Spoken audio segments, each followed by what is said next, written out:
Welcome back, Mindset 2025 to XKO. I'm Nick V, joined by CD Mankaka. I will be your guide through the journey of the top 8 that's going to happen right now. First of all, of course, how are you doing, man? I haven't spoken to you for quite a bit. No, I've been doing pretty well. I just got back home from a little American Thanksgiving holiday, and it's nice and early in the morning, early enough for me to sit down and watch some amazing 2XKO happening over in France right now. And this top 8, it's stacked and looks like very much a Frenchish top 8, if I may say. We got Wawa up against True Devon for one of our winner semifinal sets. And then, of course, there is Kane and Yasha as well, rounding up our winner side of this top 8. Down on the loser side, we were able to actually have the rest of the top 16 matches happen off stream to get this top 8 set so we could bring you all of the top 8 action here today. It is going to be Hesky, a British representative in the bracket, up against Opel. And then we have Noka versus Wade. So many Dragon Ball players in this bracket that I know and recognize. It's going to be an awesome time here today, Nick V. And I am happy to be hanging out with y'all again with my friends on reversalgg. So it's nice to be, representing from across the Atlantic, as it were. Yeah, and I don't think we're not surprised by all these Dragon Ball Fighters players just being really good at this game, right? But let's talk about game number 1 first in the winner semifinals. We will be getting Wawa up against True Devon, and Wawa, I think right now he is the one person that we can call the unkillable Demon King into XKO. But we haven't really seen them go abroad just yet. I think Evo France was the biggest challenge that they have gotten, and True Devon is one of those people that can actually take it to Wawa. Hailing from Germany, of course, very strong player, but what are you expecting from this upcoming match? I mean, like, Wawa, kind of like you said, like our current EVO champion, the unkillable Demon King. I mean, at the start of the game, we were making a big deal about, can anyone even take a game off of Wawa? And obviously that's happened in some brackets, right? But as far as, like, tournament win goes, I don't think he's dropped a tournament since he's been playing. But that could also just be me missing out on a couple of tournaments since I usually focus on the American brackets that happen out here. But I honestly kind of think that, I'm curious to see if True Devon can give us an exciting set between Wawa, but I would not be surprised if Wawa is going to walk away victorious from this set. Is Wawa still on the Yasuo Echo freestyle, or is that he made? Yes. Okay, he's still on that team. Not too surprised. We do know that both of those characters received quite a number of nerfs in the most recent patch for 2XKO, but a lot of their power level still remains intact. It's just sort of like some of the excess of those characters has sort of trimmed down, as it were, like Echo's utility as an assist, some of Yasuo's backwards momentum, and as well as a little bit of damage. And even then, as a Yasuo player, I still think they could nerf his damage more. It'll be fine. It's kind of crazy. It's like... I think like specifically, I don't think these nerfs touch Wawa at all. You can see him on the screen right here if Dunk changed the cams to him. Yeah, no, they got this cool little thing. Yeah, we got this cool animation on screen. Oh, there you go, True Devon as well. So what I wanted to talk about is like the game plan for Wawa has been unchanged. He never ran 2x with Echo, like with the my time. Which has a gap now, so you can actually beat those 2 assist calls. But again, Wawa never used that. He wants to mix you the hell up, and he's always been effective at quite that. And True Devon, he has to be facing off against Wawa. Recently sponsored, by the way, by the Gentle Mates. But again, Wawa unnerved, untouched. He's been mixing you up since 2024, when 2XKO beta was out. So yeah, we do see all those things. The players have sat down. Wawa, of course, the EVO champion, still with that Yasuo Echo freestyle. A very popular team composition and Fuse. I think it's still the most popular team in Challenger even. I mean, makes a lot of sense. You got 2 very self-sufficient characters, so it doesn't matter who you lose first. They're both able to create their own mix-ups and take advantage of various situations. You also have, great corner carry, great damage, tons of like super utility. And the freestyle there, of course, just to make sure that you got that very important second layer of mix-ups so that you can get those hits. Meanwhile, of course, we do see True Devon with the Ari instead of the Yasuo and 2x assist. And here we go. Yasuo not going to make an appearance just yet. Wawa able to catch, get the full combo as well. But we see that very high break point and great awareness there from Wawa to block the cross up.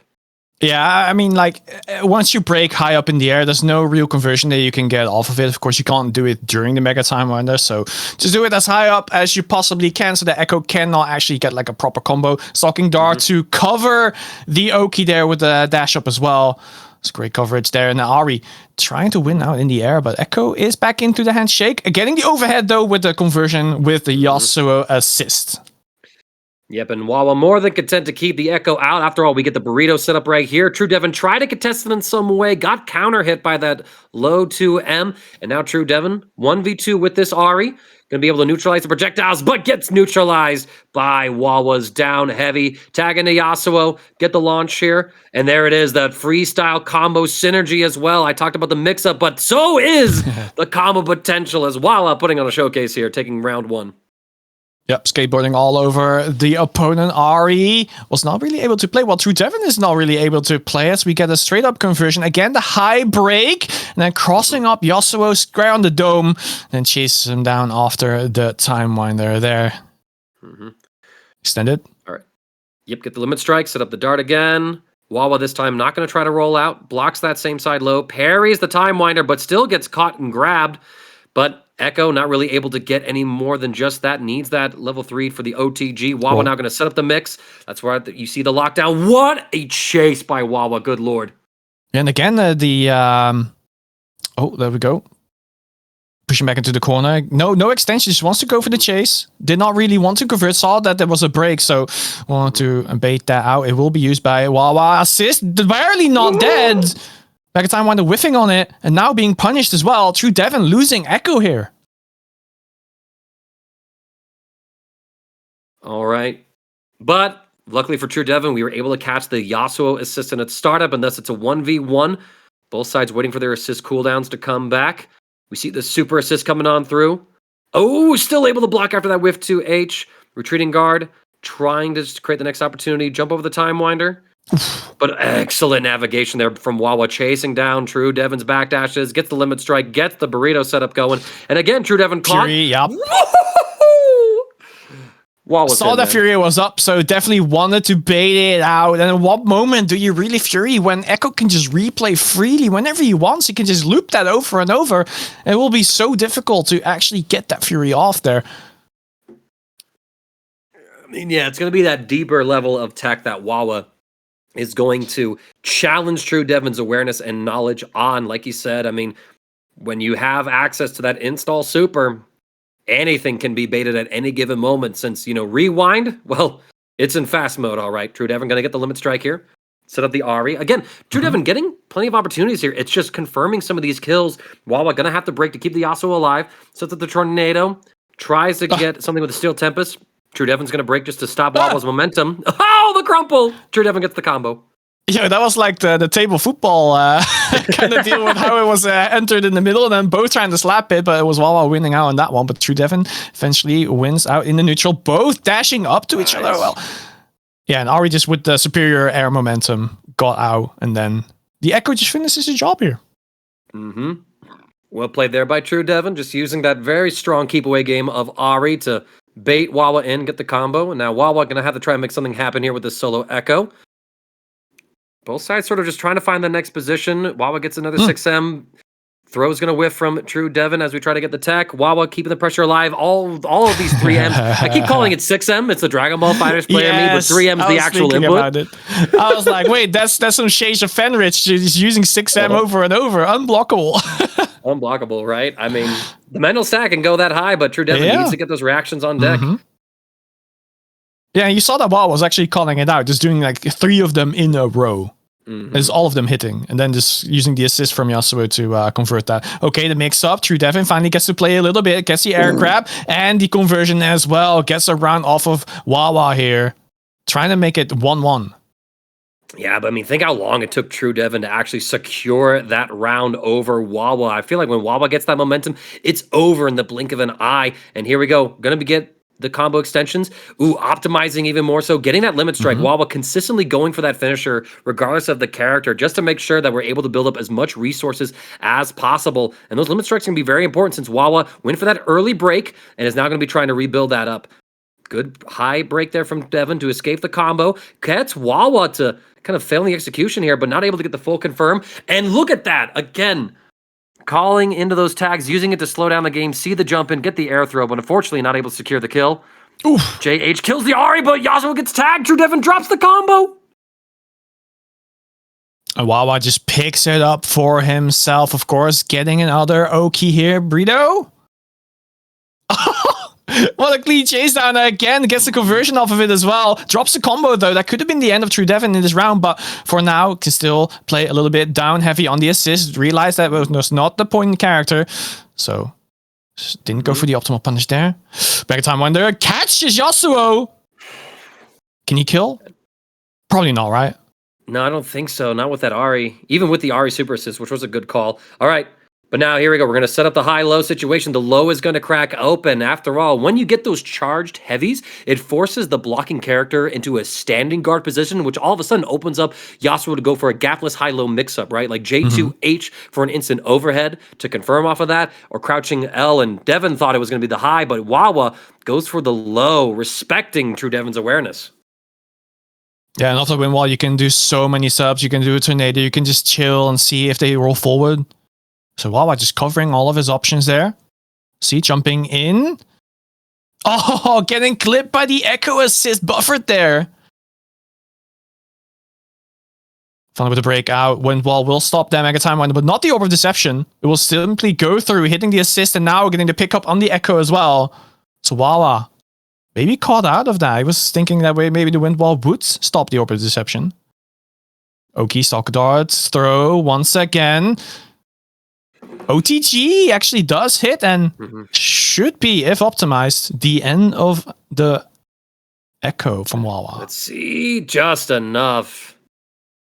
And now it's Yasuo in the 1v2. A couple of seconds before the echo assist is live. Not quite able to get the pickup, but here we go. True Devon gets the air-to-air confirm. Going to launch with the orb.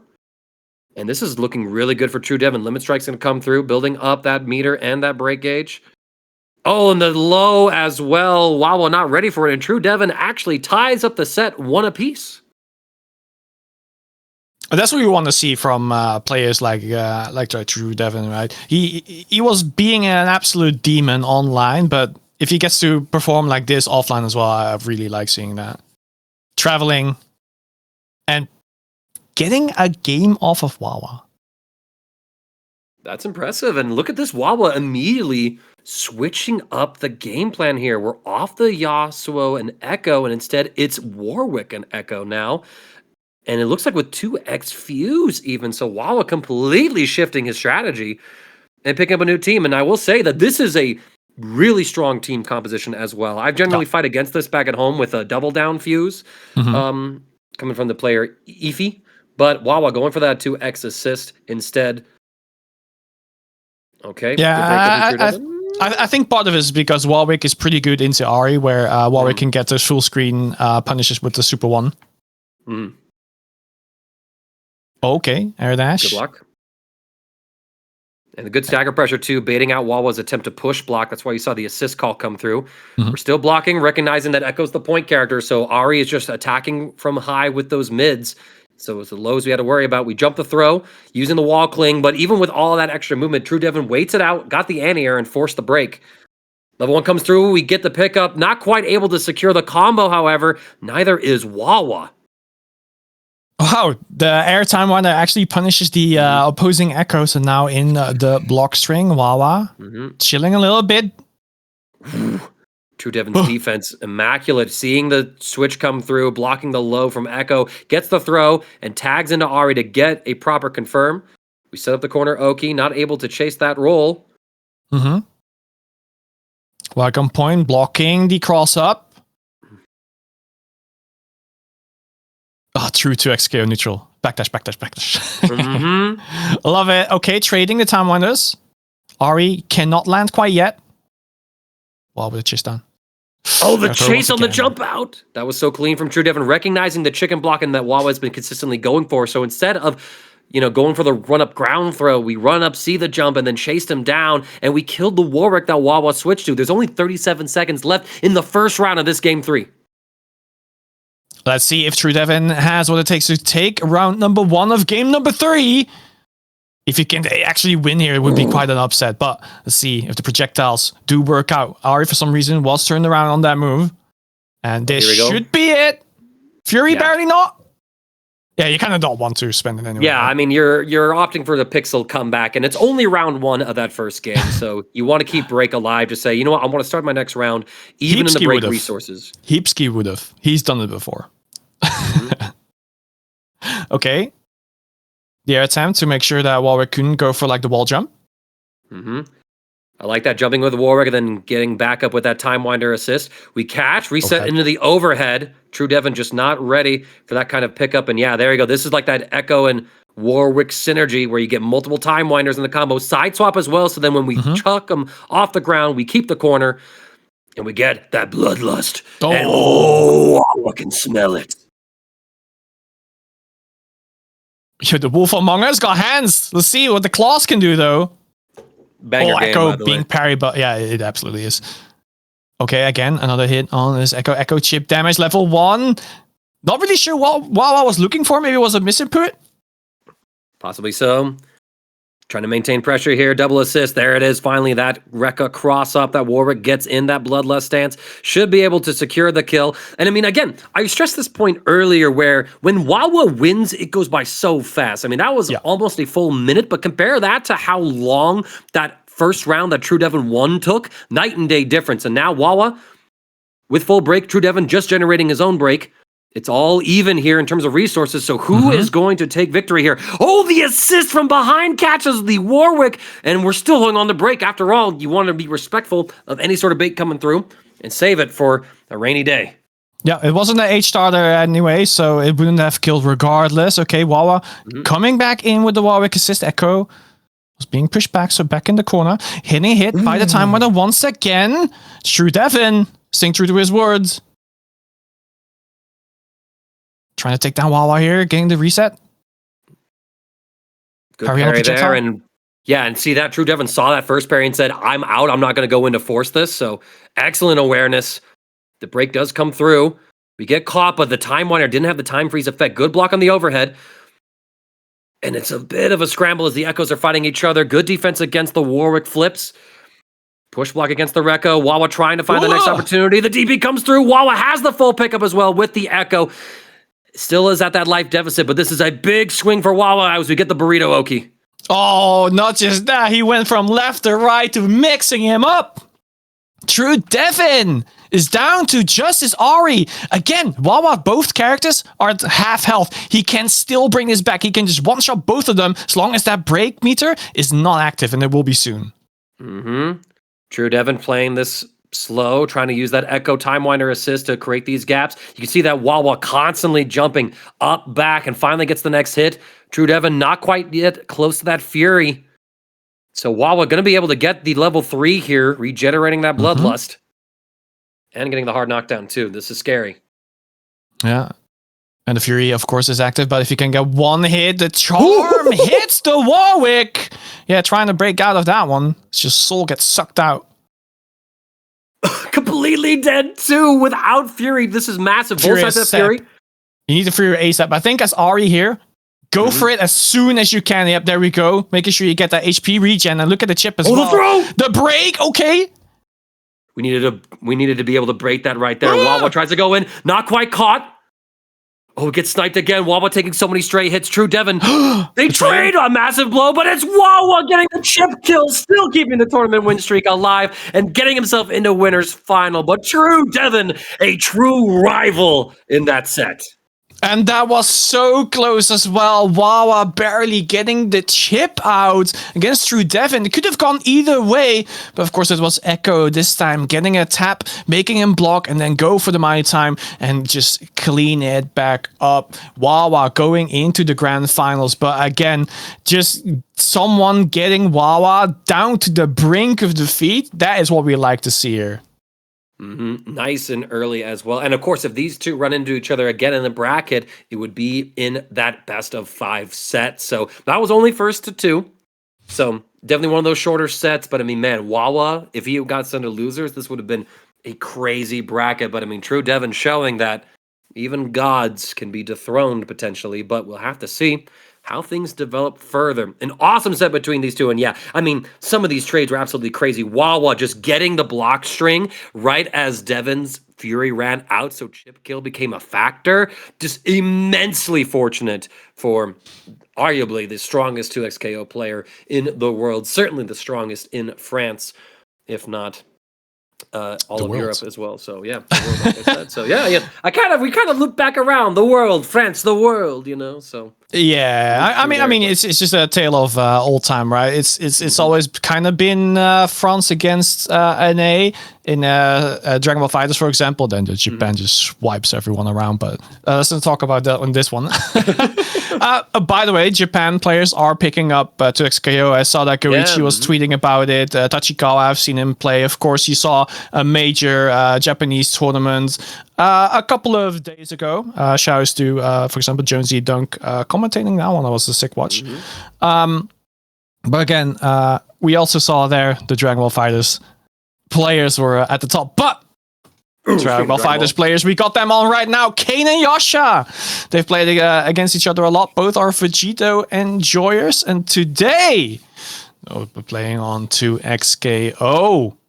And what a match this will be. Yeah, no, this is going to be a pretty exhilarating match. I would argue Yasha switching off of that Alawi for the Ari, keeping to that Yasuo, though. Still, dedicated to that particular character. And Kane going to be readying up his buttons before he sets up his team composition. I actually can't recall Kane's team off the top of my head. I saw it earlier. I'm pretty sure it was Warwick 5. Warwick 5, that's a good pair. Maybe it was someone else. Check it out in a moment. But again, these are two seasoned French players. They know each other for quite a while. They're training partners in multiple games. Of course, Kane has not just played Dragon Ball Fighters. He's also very high level in Street Fighter, whereas Jamie just rocked up every single one of them. Where people were like, oh, wait, Dragon Ball Fighters players going to other games. Yeah, you're actually going to play a real fighting game now. There's no assist to save you now. Yeah. Oh, shoot, he's still kind of nasty. and then Kane just smacks you around with the character that was considered, maybe still is considered like the worst in the entire game, Jamie. But yeah, here we go, Warwick. And the squad up against Ari, of course. It was actually Jinx, not Fi. Warwick, Jinx. Yeah, the other sister, So still 2x assists. Yeah. Here we go.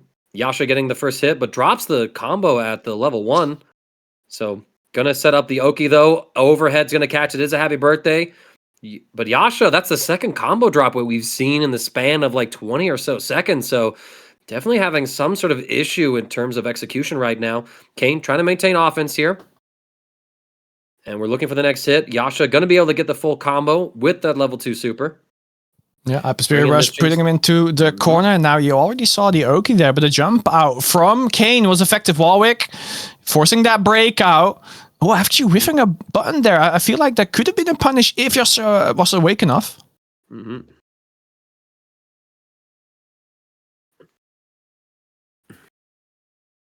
Yeah, getting the kill here. So Jinx will be down. Warwick. I guess if you look at Jinx and Warwick, you would rather have Jinx go down than Warwick. More self-sufficient in that sense. But, of course, getting both killed is not what you want here. Nope, you never ever want to see that sort of situation play out. But Yasha more than happy to take it. Swaps into the Yasuo point first, actually.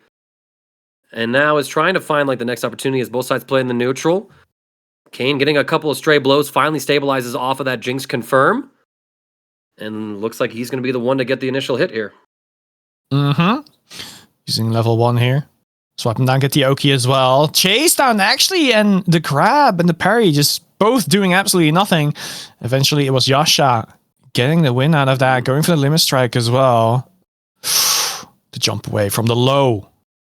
Early enough, but definitely big risk. All right, let's see. Yasuo going to be able to... Yasha with the Ari. Yasuo, there it is. There's Joshua right there. Going to be able to bring down the combo, get high enough to get the first level 1. Level 1? Into the second. Yep. Excellent extension there. Able to take down that Warwick. Just has this Jinx to get through. Again, it will be Fury Jinx.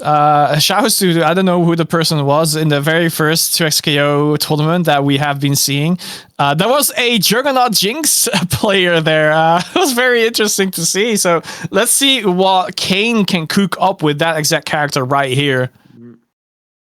Oh, look at the chip as well. That's massive from the Fury Jinx.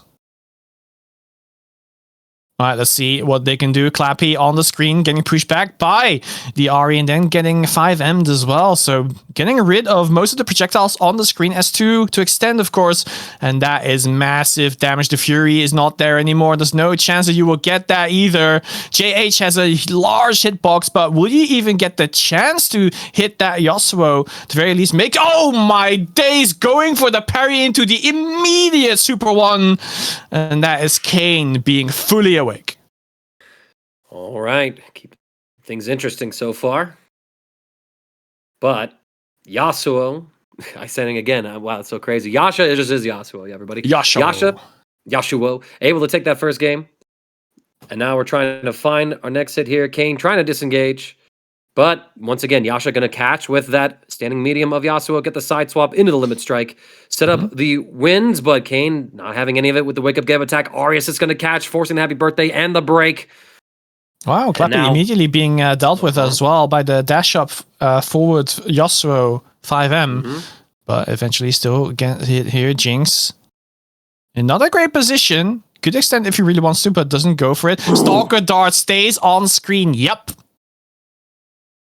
Yeah, but we only hit the Warwick there. The Jinx still blocking, gets caught and opened up, going to fall down, and the Warwick bleeding out, as it were, has a lot to do in this first round. But honestly, if you're Kane, yeah, it's a wrap. Shimmy! That was sick, Yasha! Dash forward, dash backwards, make the Warwick claw miss completely, and then punish it. Okay, but good start here. And we get the burst bait as well, Kane. Very great start here. Needs this kind of momentum if he wants to keep the winner side run alive in this top 8. Catches the roll. Yasha not blocking as he got the cross up from the forward roll. So Kane with this medium starter. Just probably needs an assist extension here. Oh, drops it. The Yasuo is going to live just a little longer. And yeah, you can see there, Kane not even wanting to fully commit to punishing that. He saw the stalking dart. They was like, no, I'm just going to run you down. True Warwick. Smelling the blood. Going for the movement speed extra. And is taking him down. Jinx, though. Dishing out the damage. WhatsApp notification. And the double down. I was going to say double down. It's not. It's just such a big extension. Like, it's so long that you could just tag him in and just do it anyway. Yeah, right. Just all the kinds of that timing. Now, Yasha on the solo Yasuo, going to get a lot of damage. Force the mix up here. Empty low, using that Ahri assist for lockdown. Ooh, I think he felt it. I think he felt the break there. Tried to bait it, but was a little bit too late. Oh, the step. I mean, one of those tricky situations, right? Using that cross-up lariat strike from neutral, catching Kane's defense unprepared, but we get sniped out by the aerial rocket, and look at this, the level 1 as well, hitting him with Zap just to deny any sort of fury opportunity for Yasha. Very well done there by Kane, able to take that second round and forcing us into a round 3 situation. Let's see. Double rocket from the Jinx was not really doing anything against Yasha's Yasuo. Whiffing the 5M, though. There was an opportunity for Kane to get out. And it was still in the air, so the J2H was actually not that effective against the Warwick there. And not only that, too, thanks to that nerf to Yasuo, you can't special cancel that J2H on block anymore, so you just fall to the ground with the additional increased recovery, and that forced Yasha to burst, but he had a short happy birthday, tries to get a reset here, but Kane more than willing to react and jump out of that pressure. Tags into Jinx. Should be able to see a monkey trap setup. Yeah, Clappy. Sort of chip. Oh, the down heavy to catch the forward falling Jinx immediately. After the 2S2. Oh, the break meter's almost there. This is so scary. Do it fast. I mean, Jinx was a tap away from death, and you saw Yasha try to back up, I think, with a backdash to bait the break, but still manages to find the hit onto Warwick, and I mean, this could be the end of Kane's tournament winner side life as we go to level 3. Yeah, the drop down was not fast enough to go for level 1 to level 1, so had to go for the full spend. Again, still has 3 meter on Ari. It's so easy to get a kill here. Get the first. Yep. Zap beats that. Oh, actually, what the hell? No, not quite in time. Don't forget, there's no iframes on that zap, so it does outspeed that super, but the time it took for Kane to react and actually fire zap meant that he got sniped by the fireball. And look at that again, a full screen projectile able to catch Jinx, and Kane sent down to loser side 2-0 by Yasha. But I mean, super close games in both regards. It just kind of felt like when Yasha got those hits, he capitalized a lot more than Kane had the opportunities to in so many situations. And of course, you're playing with the Yasuo and Ari. I mean, like the devious mix-ups that you can create with the team. I mean, it's just so incredibly strong. And I mean, look at this too. Like using, one of those things why you see Yasha, I think, switch off of the Alawi to the Ari, it lets you be aggressive like that and then still have some of those projectiles backing you up. Whereas Alawi, it's all strikes as it is. So while your up-close game may be pretty competitive, sometimes that full-screen game suffers in comparison to some other assists that you can instead give to Yasuo with the Ari. So... but really good stuff to Yasha. That means he advances on, and he and Wawa will be the winners final of today's bracket.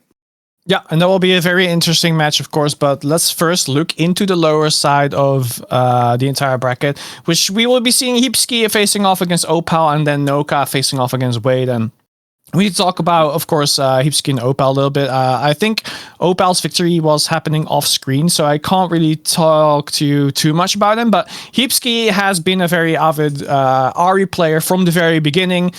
Picked him up, I think, day one, and has dominated everyone since then. And of course, is traveling to France here to compete. Looking very strong still. I mean, you cannot make it to top 8 at Mindset 2025 without being at the very least a little bit decent at the game. No, tons of very strong players in this tournament, especially like when it comes to this top 16. A lot of repeat faces if you were tuned in for the Evo France bracket that happened just a few months ago. So pretty good to see all these players pulling on up to make these really big runs, of course. And it's super exciting to see where things go because the meta, has shifted a little bit since that Evo France bracket. I mean, obviously, Teemo still has more nerfs incoming, but we do have Echo nerfs. We do have Yasuo nerfs that are really coming up through as well. And here we're actually getting the cool little character. Who are you talking to, Hesky? Who are you talking to? Everybody. Everybody wants to say anything. And look at the Opel right here, actually, So I love these little player feature cameras as well, just highlighting our top 8 players. And, that turtleneck kind of goes hard on Opel. I'm not going to lie. That's a fit. That's a pretty respectful fit, I gotta say. For some reason, the French always pull up with the sickest outfits. I will say that. I know. I mean, I know you all were trying to discuss who had the better fit earlier in one of the matches on bracket. So y'all have the style with their Hesky with the Alawi Echo, Opel with that Teemo Echo. This I think is our only Teemo in the top 8 of the bracket. And again, I think it was even the only top 16 player that had Teemo. Yeah, I mean, you got to be, I think, a certain kind of player to enjoy Teemo in the first place. If that's the right way, it's you got to be okay, just accepting that you're playing the triggering troll of the game, as it were. But still a very strong character. And I'm wondering, too, if people are kind of weaning off of Teemo because they're I don't know what they're going to nerf about this character. I got a tournament coming up. I don't want to be caught with having to make these day one adjustments after the nerfs or whatever, especially with several things that we think are going to be targeted, like a bunch of bugs that apparently are in the character's kit that make them strong. So it is going to be a quick button check though, just to make sure everything works. I can respect that from both players, making sure everything's fine. This looks like Teemo game plan. Yeah, right? I will tell you that. But yeah, I feel like Teemo should have been kind of a Neko arc type of character where he does all this trolley stuff that is in the game right now, but also the damage is quite low. I feel like that should have been the play. Since he's kind of a joke character anyway, right? Yeah, right. Well, and it's kind of also crazy where it's the zoner character also has access to some of the best mix-ups, or at least had that. I think set play as well. Yeah, and set play as well. Like there's a lot of things that are like, hold up, why does this guy do all of that stuff? So they're definitely trying to trim out some of those unintended strengths of the character. We'll see what becomes a Teemo afterwards. But right now, Opel showing us all about See? mushrooms and slings. It's the same opening. Same opening right? as a button check. It Yeah, could have as a been button check. the actual game. Well, the mushrooms right there. Yeah, and using Ilawi's normals to get rid of the mushrooms at the same time as keeping them block strain, that only can work because of her normals being quite large. Or at least large enough. Yeah, no, and I mean, that's one of the things, too, why we kind of saw, like, this disappearance of Ilawi, is that a lot of people kind of made the argument that Ilawi struggles against Teemo. It's like, yeah, she's got these big normals and moves to clear out the mushrooms, but interacting with Teemo outside that, you still have to get close enough to, use those moves, and Teemo can poke at you the whole time you're trying to get in there and clear it out. So it could be a little, compare that to someone like Echo, who can throw projectiles at Teemo, or Ari even, right? Like, it just sort of limits the matchup a bit. Now, Hesky leading with this Ilawi, still has the Echo on board, able to clear out those things. But yeah, look at that. The recovery off of that S1 special, the forward S1, just leads Opel to getting these hits. But we do drop the combo. Opel not quite keeping it tight enough. Get the full conversion as well. Hesky has level 3 with Echo. Should be able to get the kill with it, I imagine. Let's see if he goes for it. Yep, attempt 37. Play it back again, capturing the Pokeball.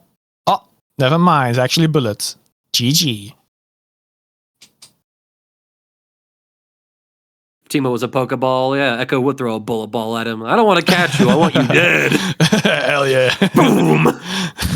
All right, Ilawi. There was actually a fuzzy jump there to get rid of the sending overhead there, the parry. But yeah, you have to kind of guess when that happens. But he tried to super there, but was getting clipped by it regardless. No, I do know there's a bit of tech too where you can do like the dash cancel parries, right? So you can like inch closer and get that to wear off a little sooner and make it easier to set up the punish on it. At least that was some tech that was demonstrated. But just like with all the variables in terms of timing and the hits, the time winder, I'm not sure how reliable it is. I was never quite able to fully master it myself, like messing around in training mode. But Hesky currently getting opened up by Opel, who has mastery over these routes, even gets the poison mushroom to tick down to add a little bit of damage. Oh, we dropped the combo though, but yeah, any hit will do. And there's that. Yeah. That is the life. Putting Echo up front against Teemo, going for the dash up forward jump, getting a hit as well, using the assist earlier on. So the conversion is here for Hesky. Good chase down into the air. Actually using the Ilawi tentacle, but was barely not in range to convert off of it. That would have been sick. I would have lost my absolute mind over that, but we still got plenty of offense going here. Hesky under duress though as Opel should be able to finish up this combo. Then it's a matter of what Okizemi do you even want to use here. We drop the combo, but it's very American looking, that drop. I recognize some fellow American reset tech. I mean, there's some red, white, and blue in his flag as well. Yeah, right. He's missing the stars. Everyone's flag in this match, on comms. All red, white, and blue. Just a matter of what shape you paint with it. Yeah, I mean, Hesky's is also the same colors. Yeah, exactly. Down heavy is completely whiffing, but it doesn't really matter when Ilawi doesn't press any buttons. Okay, see, the mushroom was still... Thinking that the mushroom was still on the screen, he had to be a bit careful of what we was going to do next. All right, we're able to smack Echo, but what a immaculate jump in there from Hesky as Opel just overextended with Teemo right there. And all of a sudden, what became a dire situation is now slightly in Hesky's favor, but you do have to track down the solo Echo and the round start after the jump in. It's so hard to contest. Hesky tried to. Mash it? Oh, it dropped. We got too complicated, but doesn't matter. Dash up 5M secures victory for Opel. All right. Chew that gum harder. That's what you need. Chew harder, press buttons. Hide in bush. Hide in the bush. Here we go. So, if Opel wins 2 of these rounds in this set, it is Hesky's tournament life. And yeah, look at this. We're just taking some damage right here. Have to respect the assist. We jump out of the overhead, still get caught anti-aired, actually, as Hesky did not call an assist during that jump to back him up. Here comes the assist as well as the Oki. We parry the projectile, but the low will come through. Hesky's break is baited. Ilawi still under duress as Opel. I mean, just smothering in terms of pressure. I can tell you this: if Hesky loses this game as well, I will be F5ing Twitter to see what he tweets right after it. All right, blocking the overhead. Let's see what you can do. Okay, grab jumps, but the break was there. He's still in the corner. Okay, rolling out. So at least a very good play there. Then a jump attempt from both players, but Hesky goes a little bit before that. Combo dropping though. Yeah, fumbled the jump. It looks like we went for a straight jump arc instead of the forward one, so not quite able to get that air S2 special to link. Ooh. Time Warner's going to catch. The tentacles are still in play from the Alawi super assist. We get the cross up as well, utilizing the assist. Well done there by Hesky. It's now Echo versus Teemo, and I think this is much more doable for Hesky. Using Echo's momentum to close the gap. Some plus on block frames. Oh, but we get caught by the charge. Not quite able to convert. Now, my time indeed. The overhead comes through. The throw. We bait 2H. Finally gets the conversion as well. Let's see. Yep. Finish it. Oh, we were looking for get up attack, but Opel just didn't do it. Wake up mash from Hesky. Ain't no way. Keeps it simple with the level 3. Hesky is so annoyed. Like the way he already plays right now, he's like, okay, you just mash grab. Oh, my days did a bit blah, blah, blah, blah, blah. Let me just mash as well. And it just works out in this case. And he's like thinking like, what a noob. What a noob, right? I mean, hey, you're playing RPS on Wake Up, right? You're looking for that get up attack. And sometimes, good defense, it's choosing and changing up your options. We get the cross-up hit, but not quite in position to confirm off of it.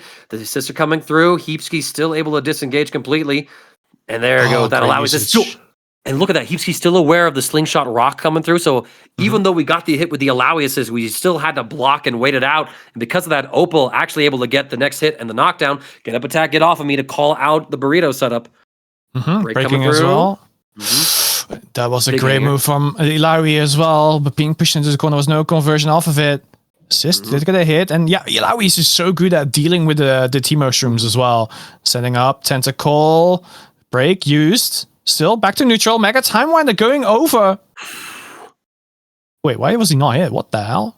I mean, probably something to do with I think the hitbox got disengaged because Opel jumped in and hit Hesky, but the projectile didn't disappear. So probably just, like a mismatch between visual effect and in-game behavior. So that makes sense. Yeah. Oh, but look at that. So smart from Hesky. Jumping in, goes for the throw, but the roll forward. Hesky not really respecting the myriad of wake-up options, still able to block the high. What a reaction to the charged heavy, actually able to see it. And this time we frame trap on the throw, getting that medium starter. Hesky made the 1v2 comeback with Echo and is trying to do the same thing with Alawi, flexing it both ways. Yeah, he's doing it. Let's see if he can get this Teemo out as well. He just needs one more clean hit, and he has the character to deal with it. Mega Time Winder coming to do absolutely nothing, and there we go. Gets a hit on that Teemo. Hesky fights back, gets a win. It is 1-1. Last game decides who is going further into this loser side of the bracket. And I mean, I got to give mad props to Hesky doing 2 1v1 comebacks with 2 different characters. One of them having, again, arguably that bad matchup into Teemo. More than impressive to have that mental fortitude. But Opel starting off very strong here, but we've seen that this is no difference maker for Hesky. Teemo, trying to set up, but again, Ilawi has buttons that hits him full screen. So Teemo is not safe. I think it's just a very good character selection from Hesky here against the Teemo. Yeah, I do kind of like the pairing because, again, Echo kind of gives you that projectile to interact with the Teemo, so that kind of complements the Alawi. Using the Limit Strike here to actually get a meaty setup with the tentacles in mid-screen, I do like that. Generating that extra resources for Alawi. You don't really get to see too many limit strikes in her routing just due to the opportunities and how her kit is designed. But there we go. Opel finds the hit with the Teemo assist. Going to get the knockdown here. How do you want to end this combo? And what's the Okazemi going to look like, Nick?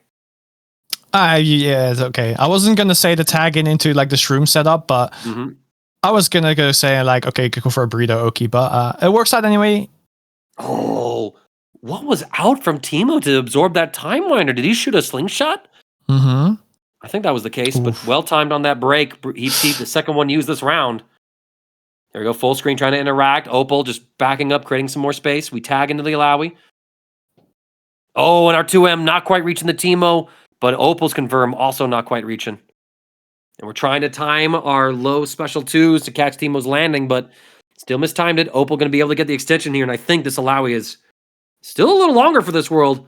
Oh, but the wrong jump direction cost Hesky the kill. Oof. I think Hesky needs Man City to get another goal because it's not looking too good. As Zulawi is down, that was his character to deal with the Teemo. Now it's just Echo. You can instantly see that Opel called the Teemo, but it gave him time. Nah! Oh, wait a minute! We still had the time effect in play. Hey, we barely wake up, not quite able to punish, though. Hesky did 3 things right, but still didn't get it right. Oh, my. Oh. Yeah, like every single time he was 1 second too late with the correct call. Oh yeah, and that's something you just cannot do. And now Hesky is mentally worn down. I mean, that is so hard to come back from here. Alawi might actually be dead, but no, break comes through, and so she will live with the sliver. We dropped the punish. We didn't get the backdash there, actually. Full confirm as well, thanks to that Time Winder super. A little bit jank, but Hesky still very much in this, especially off that counter hit to M. Tagging back into the tentacle, kind of like using it as a substitute Time Winder, but we did not actually get our cancel late enough, so the Time Winder in that combo didn't come out. Using the Alawi 2x assist to clear the screen, go for the reset here. Yeah, he didn't really believe. Woo! Okay, back grab. Okay, actually forward grab. Okay, I like it. Oh, the mash out. It did work. Oh, he's gonna try to deal with it. This is so scary. Attention. 6M overhead. Ooh, good dash. Retreating guard, but we didn't go. Yeah, you can't really go for a punish there because, you know, rewind is always a threat. And there we go. Simple confirm here. Hesky with that early break, keeping this Alawi alive allows him to actually secure that kill here. And this is now Hesky's favor. We clear the mushroom, we trade, we press again. It's Teemo's normal, the only 9-frame 5M in the game that's able to win out. Mega Time Winder to convert off of it. That should be a kill if you don't drop it. And there we go. Hesky getting a round back. And now we're up against a last round situation. Whoever wins this round goes on into the loser's side, while the other one is kicked out of the tournament. The break meter from Opel is almost built, but you can say the same for Hesky, who's in a combo right now. Yep. Time Winder super coming through. Oh, we go for the air throw reset. Hesky, though, text 4, not getting caught by it. Sets up the mix. Counter hit. It's a full confirm, but we drop it. It's still working out there for Hesky, though. Good parry on the Time Winder. Yeah. Hesky gets caught. Also good patience from Hesky to realize that, okay, I can see the parry right now. Let me just block what's incoming. We set up the Time Winder, using that down S1 of Alawi. We try to get the air throw. It misses, and so Opel actually able to get the punish on it. Has 2 bars of super with Teemo. Could potentially kill here because we do get the extension after this mushroom super. Yeah, one more hit, tag out as well. Echo up front. Teemo in the back. Not really sure if that is exactly what you want there, but the grab whiffing completely break being used. Yeah. And yeah, you got mushrooms, I got tentacles. Yep, a little bit more range on those tentacles. Turn around as well. Okay, air stalling. Air grab. Clutch air throw, the parry, and the throw immediately. Excellent defense there from Opel. Drops the confirm, and look at that, Hesky able to jump and text the air throw as well, just pre. Oh my god, what a sick read. We jump, we 2H, beautiful defense from Opel. No! But where's the combo confirm? You had this set, what was that? Don't be afraid to lose Echo against Teemo right now. Chip out could be soon a factor. Setting up the Ilaoi ultimate super. Oh, we tried to get the air to air. We get sniped. What an ugly way to finish things off. And Hesky, I mean, the tweet's cooking in his brain. The tweet is cooking in the brain. Oh my god. What a set, though. I mean, absolutely unreal. Yeah, there we go. We got, interrupted right there. Hesky, I think, trying to get that punish earlier. Excellent baits there from Opel. I mean, both sides showing a lot of Echo mastery, but, I mean, there was like that instance in the corner for Hesky where you had every right read, even baiting out the level 3, rewinding the overhead to dodge it, but then you just didn't get the kill on that Teemo. Hesky had 2 amazing comebacks in that second game as well. 1v2ing with first his Echo and then the Alawi. This is the situation I was talking about right here. Like, you baited the wake up level 3. You baited the get up attack. You tried to get the, I think it was air throw that somebody tried to call in chat saying that, should have just done level 3 instead. Yeah. but alas, wasn't meant for Hesky. Eliminated at 7th place, and so the UK has fallen, and we'll have to, leave it all to France for the rest of this top 8, I believe. Yeah, it's basically what Jonesy says. Like, I think Hesky could have also just waited a little bit for Timo to just start dropping down and just go for a down heavy or go for a parry level 3 right there.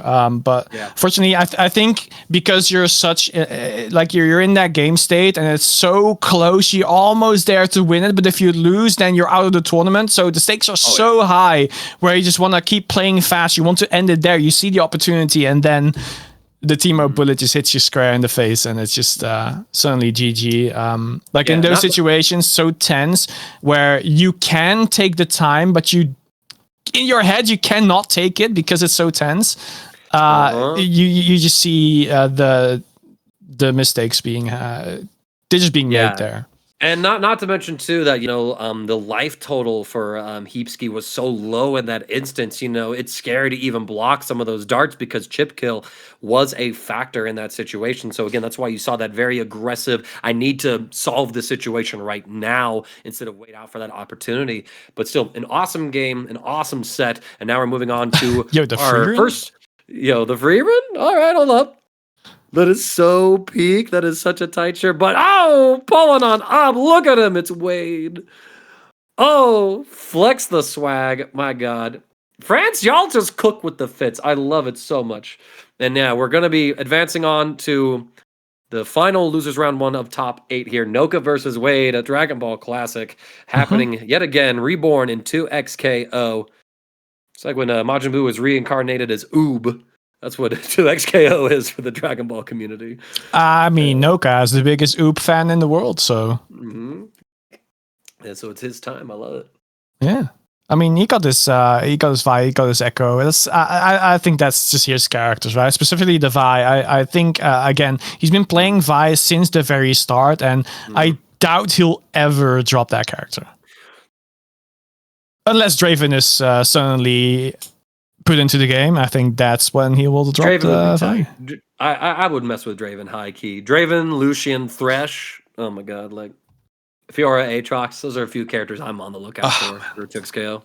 Oh, I'm so sick of Aatrox. He got buffed so that he's actually good in the jungle as well. Oh, in the jungle now too, not just top lane. Heard. Nope.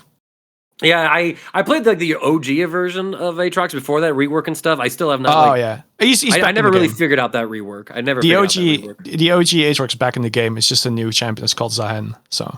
Oh, okay. Which makes no sense, but that's crazy, man. That's crazy. Anyway, between Wade and Noka, there's always a big camaraderie. They know each other for so long.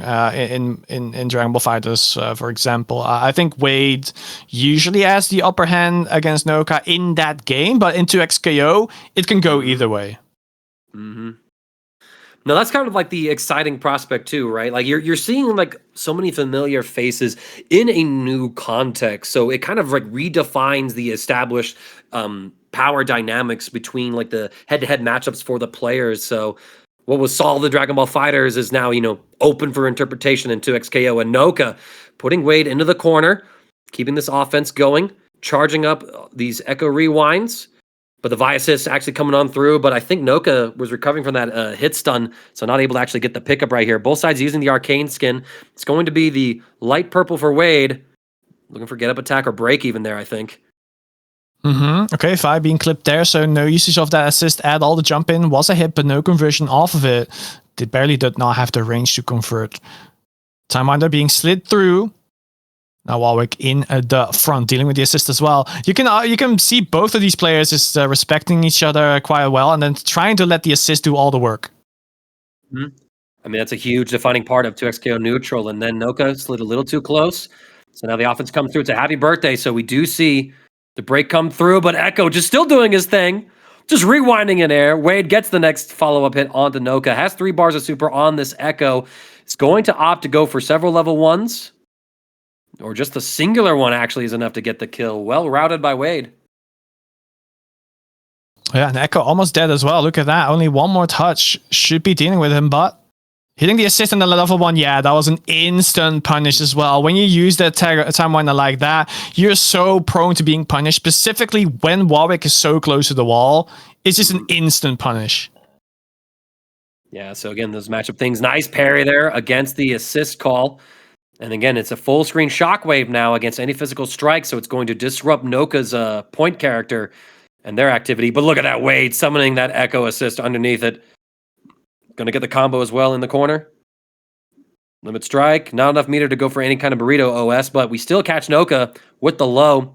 Wade should be able to take out this echo and force Noka into the 1v2 with Vi. Yep. Let's go for level 1. Before the break can even be attempted. I mean, at that point, you don't want to anyway, right? You would much rather have like a Vi Fury. And I think, like for Wade, now you just want Noka to pop that Fury later rather than sooner to make sure that he has almost no meter in round 3, if he even makes it that far. But here we go. Noka gets the hit with Vi. And Wade going to chill with that break gauge. I like it. Tacking on the Echo Super just for the damage extension. Limit strike as well to regenerate some of our resources. Catching Wade's jump attempts and then going for the command throw. It's a clean kill here for Noka's Vi. And now it's Vi versus Warwick. Yeah, both have Fury, of course. Wade, again, he has a round up, so doesn't really care if he dies here. Fury spent. Oh, but the command throw, actually, we're at that layer already, and Bloodlust is active. We bait out the get-up attack, and so Wade, with this Bloodlust Warwick, all these resources as well. I can't imagine this ends any other way than Wade walking away a victor here. Yeah, level 3. Bloodhunt. Active. I should be taking down the Vi here. So Wade, with a very comfortable game 1, I feel like. Yes, Noka got to play quite a bit, but I feel like Wade in the neutral, specifically in round number 1, we saw that he was punishing the assist calls way better than Noka did.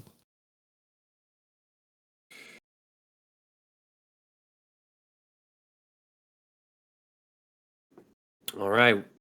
Just resetting the situation, going back to that character select to buy a little bit more time. Maybe you want to change the stage as well.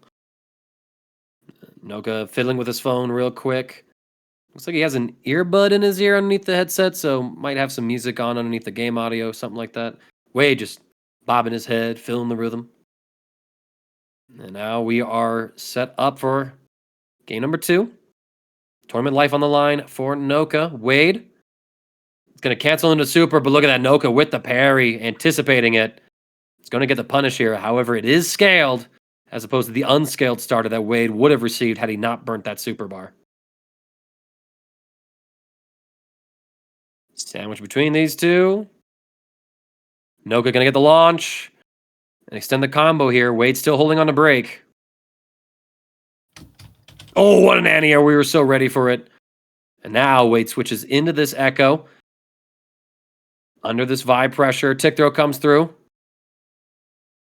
And Noka, I mean, this is looking very much cleany. I mean, Nick, you talked about how clean it was for Wade.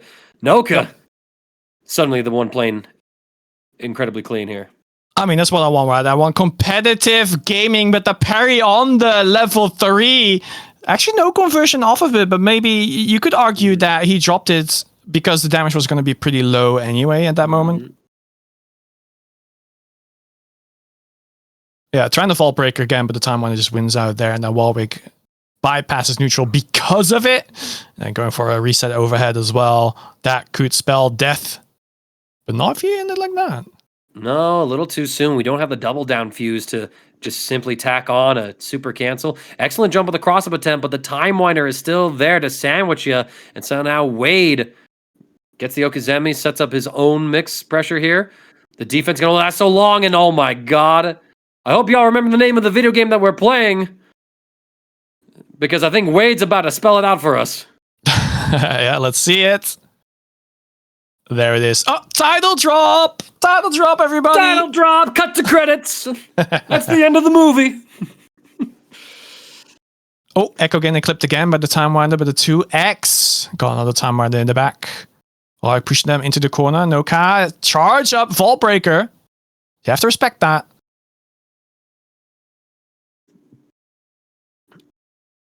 Again, being hit. Echo pressure. Yeah, frame trap comes through. Throw out a time winder. Noka trying. I mean, everything was going so well for Noka in that previous round, and yet still Wade was able to persevere and find victory. There we go. Oh my gosh, actually just going for a throw on that jump in after, causing passivity with the Warwick DP. Actually kind of crazy. Time winder action. Oh, but it expired because of that nerf, lasting just a little less time. I felt like it was the DP was a bit of a weird call because he did it in the place where that time winder was currently at, so that if he jumped into it, he would have been, either blocking anyway or getting hit. So it was a bit of a risk there. But in the end, it does work out for Wade, who takes down the Echo from Noka. And then, if he wins this round, and he's pretty close, he is the one moving on into the losers. Almost got the punish there, though, but the replay was there to cover it while we're getting punched up a little bit. And the dash up throw. Wade, please. Deals with the Vi. Like a time winder. And again. Shimmy through. Warwick. Still defending. Retreating guard. I like the choice. Parry against that. And there it is. That full screen shockwave, right? Overhead blocked, but the spacing actually lets Noka's jab catch here. We're almost to Fury generation here. And Noka's going to need it before the next touch comes through because Wade could just immediately confirm. But there it is, Fury after that overhead catches. And Wade was on the ground long before Noka was. So very clearly his turn. And Wade will 2-0 Noka and eliminate him from this top 8 bracket. Yeah, Wade once again on top here, and he will be moving on to face off against True Devon next. And we've seen what True Devon can do, right? He can take a game off of Wawa. You don't just do that. But so far, it is actually a match I'm quite excited for because it might just decide on who is going to face Wawa in the grand finals. You're actually pretty correct about that, I would say. I mean, if True Devon is able to play at that caliber to force Wawa into final round, final character scramble situation, then if he's able to play at that level with everybody else in this top 8, we're in for some very exciting sets. But before we get to see True Devon and Wade, I believe we will be running Kane and Opel first, just so that we give Wade that little bit of a break in between. Yeah, you can see him chilling right behind the commentators with one of the coolest fits at the tournament. I mean, everybody's got that drip right now, like the jacket, the coats, the hat. Oh my God, friends! Look. There's one thing I will want to say before that, and I don't want to see an all French top 4. I want to see at least one international player who came here get into the top 4, and True Devon is the only one remaining. So, where are they from again? Germany. Okay, Germany. So yeah, we lost the UK rep, Hesky, but True Devon from Germany still in the bracket. The only player who doesn't have red, white, and blue in the flag from the entire top 8. So, just saying. True rebel. Just saying. Rebel in just many saying. ways. Anyway, Kane against Opel. We already saw Kane, a very confident player, but he got it rough against Yasha. But against Opel, he might be getting a rougher. Let's be real. He's going to face off against the Teemo, and Kane. I do think that he will have the tech to deal with that. He's one of the strongest fighting game players that's around right now. He doesn't do it in just one title; he does it in multiple titles. So definitely excited to see what he can pull off against Opel, who you can see on screen right now. And again, they're like just such strong players here at Mindsets. Part of the first Impact series as well that Riot Games is hosting to support locals all over the world, of course. And it's good to see such great turnout at this event. And thank you all for watching the English restream here on reversalgg. Of course, if you're watching the original French stream, which I believe is on a Flash NO47 on Twitch instead, be sure that you also swing by and support them. That's the on-site crew that has all of the production and whatnot, the cameras and all the setups and whatnot. So players I think they're just jumping into it. It looks like we're getting fed the game feed on our main screen, so it does look like a button check. Should just be going right into it.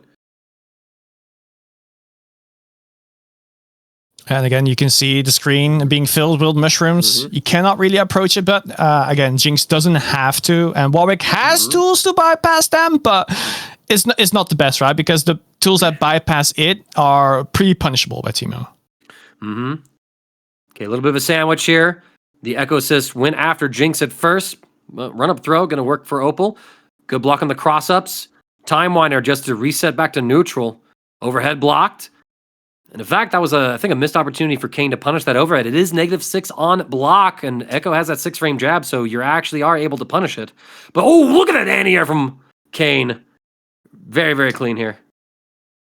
Oh, I think the names are backwards. Yeah, the names are backwards, but someone has to tell production it can't be us.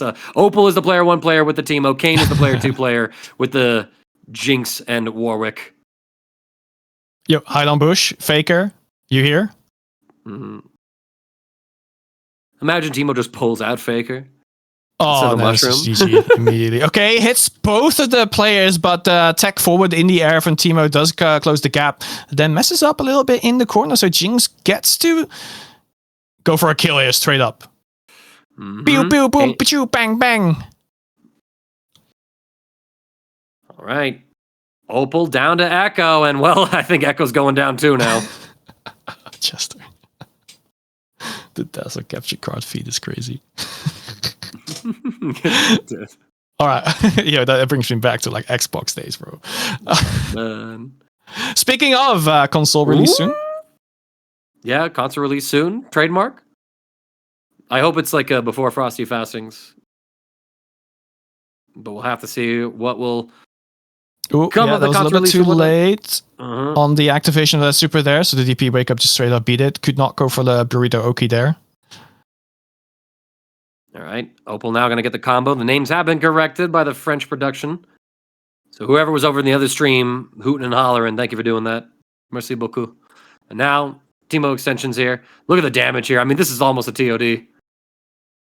You're just going to say almost. I was going to say, like, I'm pretty sure it is, but dropping the combo there, I think the hit stun scale was way too high there. Yeah, and there wasn't any more supers to go into as well, you know, so Opel didn't have the bar and the resources. Definitely like some situations where you could have TOD'd with that route. Oh, but here we go. Kane fighting back with Warwick. Yeah, but the break, of course, pushes him back into the corner, so Opel still gets to run the offense and gets a hit on the Warwick. Break is being used here at a later stage. Instantly tagged out. Jinx, though, in the corner, gets a mash out. S1 to the zap, actually, and goes for the conversion. You can stop it here, set up the trap. Ooh, even called out the back roll as well, but great parry there from Opel to make sure that there wasn't too much block stun. Not quite converting off the overhead, but Teemo now going to come in. And Kane has to be very careful. Tags out the Warwick, lets Jinx come in and tries to play the full screen game against Teemo. Oh, yeah. But the Warwick assist gets caught just as Teemo builds up the slingshot badge. I think it just took too long for Jinx to deal with the mushrooms on the field because the rocket goes over them, so isn't really able to hit them. Of course, Teemo's a pretty small chap himself, so it's difficult to hit him regardless with a rocket. Yeah, and I mean, we saw time and time again how the slingshot rocks were trading with the rockets as well. So at best, you know, you're just filling up the screen with projectiles that are being neutralized. And when you're at the life deficit like that, it's not going to result in a good game state for yourself. Okay, trying to get things started off here. Drops the combo after we hit the Warwick, and we actually get a whiff punish here. So Kane going to get a big combo. Getting the back dash into the punish immediately. Warwick put him into the corner here. Gonna tag in? No, not quite yet. Ooh, whiffing the hot knockdown actually, but getting the throw anyway. There was a lot of visual noise there, and that should spell death if there wasn't the break to ruin that. Yeah, this gives Jinx a lot of time to just set up the clappy. I wonder if it would have been worth it for Kane to go for the zap super after that break, because, you know, Opel switched out, but Echo was still on screen, so you could have potentially zapped and killed the Echo, but maybe the life total was a little too high on Echo still, and Kane recognized that, or just didn't want to dump meter for it to not work out. So I'm really speculating on what could have been. So who said that Teemo was the better zoner earlier on in the stream? Oh, gets shot. Yeah, there we go. We finally find the opportunity. We see the slingshot, pull out the big zap, and Kane going to be able to take down Teemo. and Opal's side with that zap. I will say this: I do think that Jinx probably has like the more aggressive zoning, but I think Teemo's the better character currently. Anyway, Yeah. we'll see what my opinion is post nerf. I think Teemo just creates space better than Jinx, while Jinx has more full screen offense. I think that's what you. Yeah, exactly. It's like Teemo's Sweet. better at playing defense, and Jinx is a little better at creating offense. All right, set up traps once again. With a run forward, actually. He's threatening a throw, but not biting Opel. Making the correct choices here against Jinx. Still blocking. Get the trap through. Double assist with Warwick just to be as ambiguous. Roll through. Yeah, it was left right mix immediately. No cross-up protection there. Bloodlust almost full. There we go. Hungry like the wolves. All right. Opal now. Down to this Teemo. Yeah, Kane just backing up, letting the assist try and create some openings. Opal spends their last assist super bar on that assist, and, well, we don't even get to see what the second assist call would have been as Kane gets the next hit, converts into a simple super, and is sitting now at set point. Oh. Oh, getting clipped immediately by the Teemo dart there. I guess I want to put him into the corner. This is exactly where you want him. You can set up if you really want to.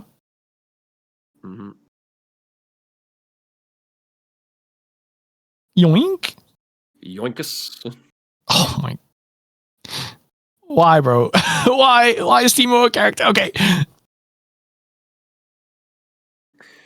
All right, here we go. Get the catch. Ugh. Not quite there. So that wasn't quite there indeed. Rockets will be there. Then again, Clampy, full screen coming out. Oh, actually tried to pull out the trap, but the gap close was there from Echo.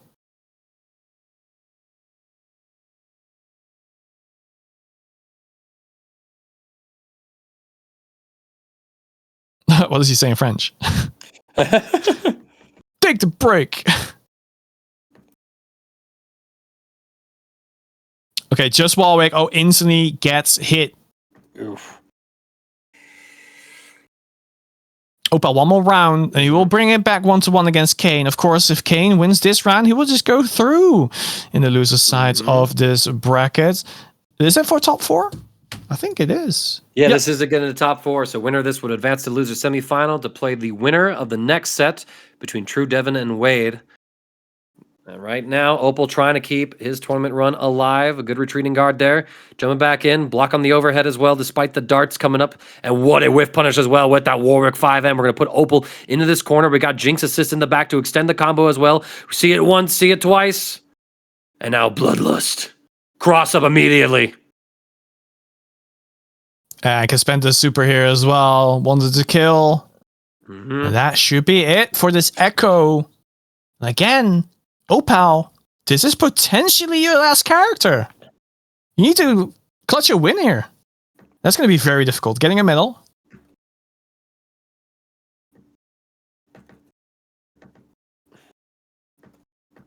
Oh, the approach from Teemo is so difficult against Jinx. Like, Opal just completely forgoes the whole defensive zoning capabilities once he's in the face of Jinx. He needs to approach, but he's just not allowed to when there's also the Warwick assist. And now the zoning potential from Jinx is on screen. Finally, just goes the gap, but Kane says, no, I'm out.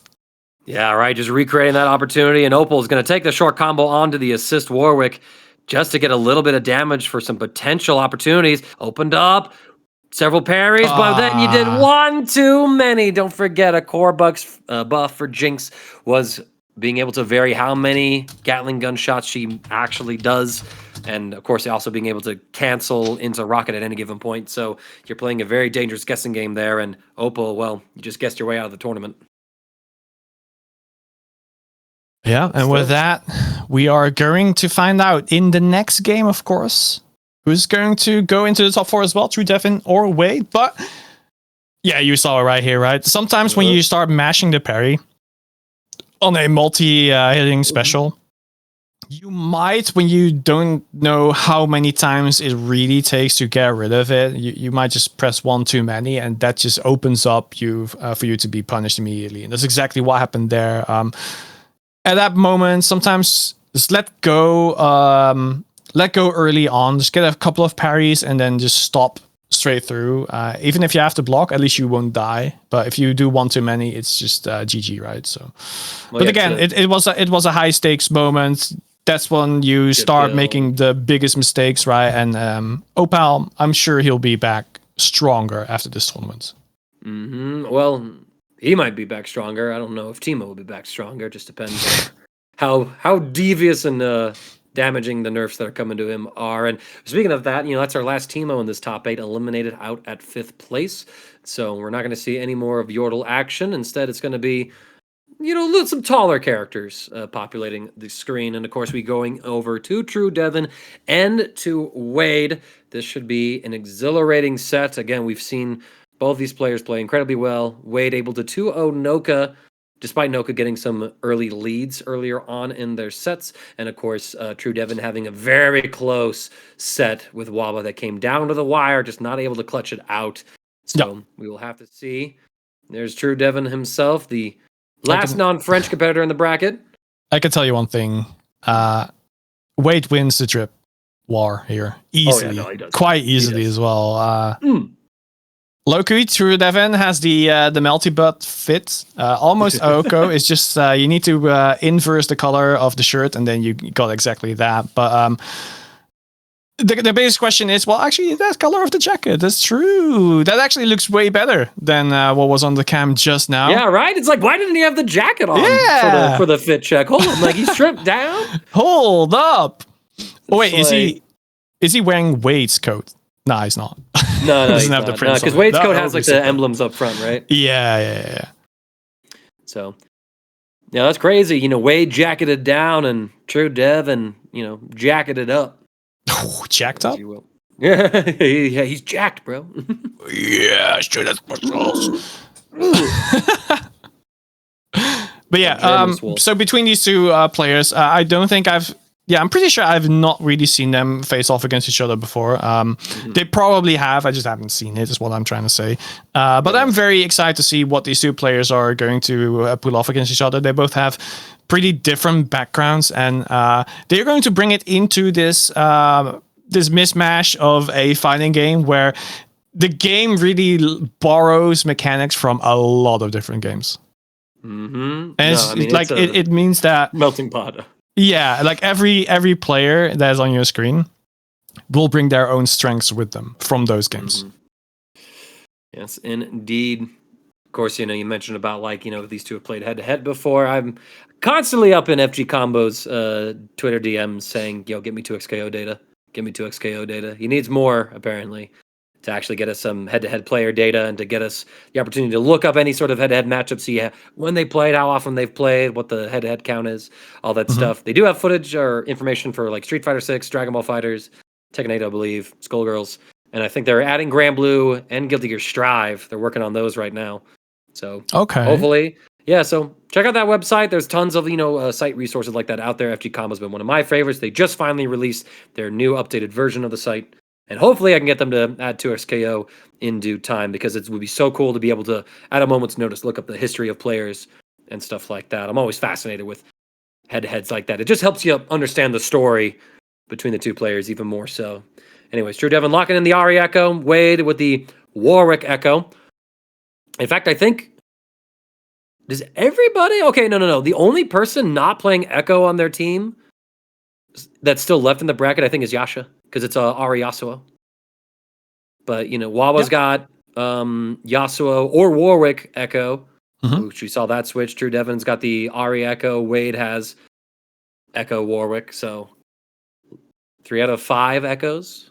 I mean, it's just a strong character, right? It's just a strong character. Like, yeah, you can nerf him, but his kit just makes him incredibly powerful. But let's see which Echo is going to be the one that beats the opponent, Wade or True Devon. Right now, the Warwick from Wade looking very strong.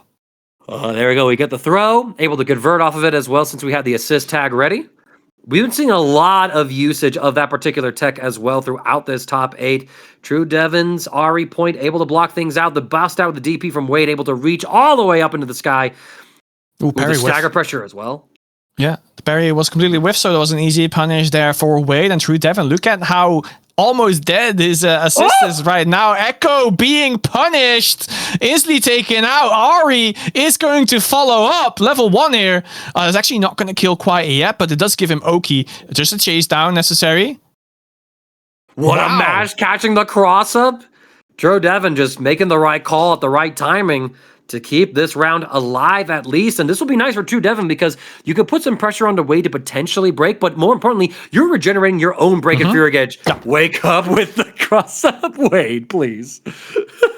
And if he died without using the limit strike there at the very end of the combo, he would not be close to having this break meter rebuild. And now he already has it for round number 2.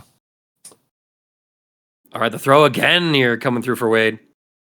Overhead, I mean, True Devon just being put through the Warwick blender, not really able to keep this dog at bay. Oh, and again, yeah, I was gonna say like the spacing from Wade is just so good. Like he forces you to whiff a button, threatening a potential approach, but then he just doesn't approach and he goes for the punish there. But Wade forced to be used to break here. Echo trying to play a bit tennis. And here we go, True Devon saying, yo, I can combo off of my throws too by tagging. Get the limit strike, set up the Foxfire. Oh, but this is a big happy birthday opportunity. True Devon saying, listen, I can do that too. Again. But fortunately for Wade, Warwick was the healthier character. Echo dies, and so Warwick will now come in. Gets caught by the Time Winder. Should be a round close for True Devon. Do you think he was trying to go for like the Warwick DP there, but then got clipped by Time Wind on the startup? Because like Warwick's we call it DP, but it's not an actual true DP. Yeah. So it's actually like more of a very strong anti-air. Yeah. Yeah, it might have been the case there. Or could have been running up to go for the cross up again. We did have Warwick in that Bloodlust, so we've been seeing that Wade not really scared to press it. Another happy birthday here for Devon, but things get a little consistent. Warwick actually fell out, and so now True Devon lost the Okizemi. But we're back to full screen, trying to play some air-to-air stuff. Gets sandwiched and stabbed in the back by Echo. Yo, someone killed a Scuttle Crab. We need vision on Dragon. Oh, vision on Wolf instead. Instantly for going for the gank here. So Echo gets to do a full combo here. I don't think he gets a kill here quite yet, but he gets the Oki, of course. Unless... Actually, no, this should be a kill. Yeah, it's dead. The extensions from Warwick after tag, they are just long and excruciating. All right. True Devon now down to this Echo, but we've seen how clutch True Devon can be with this Echo. Able to interact with the Time Winder from Wade, but not able to get the opening here. Wade's mash is going to work. Going to build up a bit of blood gauge here. In fact, we are fully stacked up, and so now Blood Fury and the cross up are back on the table. Trying to zone. Wade just going to chill. Yeah, this is all he has to do. He has to make you come to him because otherwise, the timer is going to move against you. Of course, it doesn't really matter at 50 seconds, but if you stay calm, it will. Echo going for the gap close there. Well, this is also kind of nice for True Devon, right? You have plenty of time to play with in order to make this comeback happen. And while Wade is slow playing this, he's letting that Blood Fury of Warwick's just completely tick down without really ever getting a chance to utilize it. So for now, this might actually kind of be in True Devon's favor. Blocks the overhead, goes to the Time Winder, not that 5L to punish. Again, it is -6, and you have a 6-frame jab. You got to be aware of those opportunities to get these punishes. That could have been a break from Wade, but instead, we're still scrambling. Yeah, and the timer is definitely moving against you right now. 14 seconds remaining on the clock. 2 characters alive. Warwick could have been taken out here. Only one more touch. Chip. Oh, not even chip. Just an instant conversion. Wade still has the HP. Only a slither remaining though. Fury. Okay. Wade, now Wade has to move in. And now, but look at this. True Devon just has to keep Wade. Yeah. Oh my God. Wade was able to get the life lead with that hit. Just keep Wade true strong long enough for all of a sudden to steal that round. Amazing play from True Devon. Wade letting it just slip through his fingers right there. I mean, I I don't disagree with Wade playing it slow. It's like you got the life lead and whatnot, but I think that you should have taken advantage of that bloodlust with Warwick. And again, True Devon missing some opportunities to punish those Warwick overheads. Just giving Wade a little more room than he arguably deserved. Reset with the overhead. Overhead to the replay conversion. Break being used quite high up. They're using Ari to abuse the air momentum as well. Look at how active that is into the throw as well. Well timed. If you mistime that, the throw whiffs. Here we go. Still blocking. Hold all this pressure. We jump out simply. And now we're going to send the Time Winder. What a beautiful air-to-air there. Jumping up, meeting with that JL. Going to get the full pickup until Wade breaks out of it. Ooh. Shoot, the dashback JM reaching Warwick there because of the hurtbox extension is kind of crazy. Echo in the back being punched up. Overhead as well. Conversion. Like a Time Winder. Oh, tag in. So Orbital Deception is a possibility. Hyper Spirit Rush, it is trying to go for the kill. And that was barely the last hit as well. Echo remaining. True Devon playing very well today. We try to get that same air-to-air as before. Maybe even went for an air throw, but Wade able to intercept. Gets the pickup, sets up the burrito. An excellent execution there. True Devon calling it out with a parry into the mash. It's like, hey, I play that character too. I know my counterplay. I know how people beat me. Doesn't really matter for now. Wade, though. A roll reverse. Can he win off of this? This would be crazy. Oh, wow. Oh, this is a great start. 5M. Oh, my days. Fury is active. We'll be using it here. Yeah, True Devon does not want to give Wade the round. He almost has Fury as well. Oh, my God. Barely checking that Warwick super assist. That's crazy. Now Wade checks out. Able to hit the Echo assist. It was super assist as well, like the Megawatt Time Winder could have gone for like the chip, and now the dash cancel. I feel like if that was just a super or a normal, that would have been a chip kill. True Devon still makes it out. One more round remaining for him to get into the top 4. Will Wade stop him here? But I mean, works out for True Devon, even though we missed an opportunity to maybe get a chip kill. We did force Wade to break in that situation. As did True Devon. So both sides going in with basically no break gauge. Should be able to see one break come in time. It's just a question of when, and isn't it time to save a character. They mirror their Echo summons. Ari special is going to come through. We get the full combo as well on a Warwick. So True Devon gets the limit strike knockdown, chases the roll with the throw. And look at that. Same side low on the assist call, catching Wade, following the point character. True Devon just needs to eliminate this Echo to advance into top 4. Oh, he's so close, Mangaka. You can smell it already. And he's playing so clean as well. Like, even with the stakes right now. He's so confident in his play. But wait. Does not block that. No, so True Devon again. I think Wade is going to build a Fury meter again, though. But look at the HP bar that he has to go through. 2 HP bars. Yeah, I don't know. The multiple overheads come through as well. True Devon does have the level 3. Could go into an early. Does so to get as much guaranteed damage as possible. Is this Echo charmed out of bracket? This is so close. I think it will. Card acquired. Yep. The KO. It will be True Devon moving into the top 4. Eliminating Wade in his hometown. And that excites me for top 4. Yeah, and that is all set. So in winner side of top 4, it is Wawa and Yasha. And in loser semifinal, it is Kane and True Devon, the last non-French competitor in the bracket today. And it's going to be an eclectic set of games coming up our way. But as we are moving into the top 4, that is the end of Nick's and my tenure in this bracket. We're going to be casting it over to Jonesy and a Dunk to give you all the rest of this top 4 in English. So welcome in the new commentators, everybody. It's going to be an awesome time. Thanks for having myself and Nick on. We'll catch you around at a later time, but let's go ahead and welcome in your new English broadcast voices. Yeah. Hope it's going well, everybody. Hope you're having a beautiful Saturday. Bruv, this all day, bruv, has been just like non-stop bangers. I don't like my head is expanding because I've been having to juggle watching Twitch KO, Strive at Mindset, and then the K-pop Mum Rewards, and now Capcom Fighters is on. Don't help. It's been a super stacked day already for tournaments, but I believe we have to take a small break. Okay, don't go anywhere. Me and Jonesy have just come in to warm you up, get you into the idea of us. We'll be back in a minute with more of the Mindset Top 4. We're gonna go to a short break, but don't go anywhere. Don't leave. Don't take a take a break, but don't go anywhere. Take a break.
Aye. We are back, fam, and it's going to be time for that top 4 of mindset. One of these 4 players getting that ticket to Frosties. Bruv, it's kind of looking stacked. France pulling up, of course, it is in Paris, but True Devon, the usurper to the Parisian palace, trying to make an upset here from that loser's side. I'm already seeing a couple of the NA names. Man like Akari in the chat was good. Maybe scouting out the competition that might be at Frosty soon. Yeah, you make a great point, right? This is all to go to Frosties, right? This is all to go to the biggest tournament for 2XKO so far in terms of prize pool. The winner goes straight there. And honestly, Jonesy, I wish I could tell you, here's the favorite. This is what's going to happen. But I don't even know, right? We had Wawa, True Devon go to final character, final hit, final round. That looked hella close. So I have no idea anyone could take it now, but we're going to start off with that winners finals. I love these, by the way. Wawa, when I saw Wawa's one, I was like, okay, that's very Wawa of you. Then I saw Wade's one, I was like, okay, I'm getting personality here. That's very weird of Wade to do his. Even Yasha's one's kind of sick, showing off the Solari, and then of course man like Wawa repping the new team, Gentle Mates, picking up both Wawa and man like Reza, who of course is on the mic for the French stream. Which is, of course, over on Flashno's channel. Big up Flashno for allowing us to have a clean feed here this day so we can bring the beautiful English restream to everyone else. And what I'm very interested in, Jonesy, is Wawa, what teams is he going to play? Is it going to be the Yasuo Echo throughout, or is he going to do that switch again to Warwick Echo? With the Warwick. It worked out in that second game, or his second win against True Devon. Really interested to see if he pulls that out here. It seems like a team that he pulls out when his back is against the wall. And functionally, they play pretty similarly, right? You have the same sort of setup with the Charge 5H on Echo's side into an instant overhead with both Yasuo and Warwick. But I think Warwick just controls the neutral a little bit better and it can play slow better than Yasuo can. Yeah, definitely agreed. Other than like Wimwall, it's like Yasuo kind of wants to be not full screen, but kind of like that little mid-screen spacing where you can still Tempest, Echo Assist call. Interesting. Yasha swapping straight for the Yasuo on that round start. Won't be a mirror for long though. Characters tagged in. That's a great confirm from Wawa, but can't get the wow. He actually picked it up in the end, and then switches back to Yasuo to finish. Surely a limit strike, but no, just dashes forwards. We'll just tap away with the 2-0 and get back. Wow, hits both, but no confirming to anything. A 2-0 will hit Yasha, and that should be the kill with the Stormbreaker. Already, this is going Wawa's way. Yasha is probably never going to break anyway, but Wawa just being careful, just in case with the super. Oh, he had the handshake! The freestyle power. Oh my. Yo, Yasha, hold on. Your buttons were getting checked. Your buttons? Yasha, tell me that was a button check. Oh God, please. Surely they haven't started the match. Wawa with a perfect in round 1 to start as he needs to go on. But Yasha finds a way and enforces that break early with the J2H overhead. And something that I've noticed a lot from Yasha throughout this tournament is how well he's able to get like pickups on the assist and just keeping the point character locked down whilst he juggles the assist. He can be very punishing on assist calls. But Wawa is looking OD. We'll get the limit strike here. Oh, the cross up. Oh, la, la. Yasha did have the bar available to parry. But when a Yasha is in your face like that, and you're close to the corner where his strike throw is even scarier. Oh, bruv, he sniped Yasha's Yasuo as well. Through the wind wall, the very tip of the judgment got connected. And Wawa will take that. He has no bar for the burrito, just set some time winder.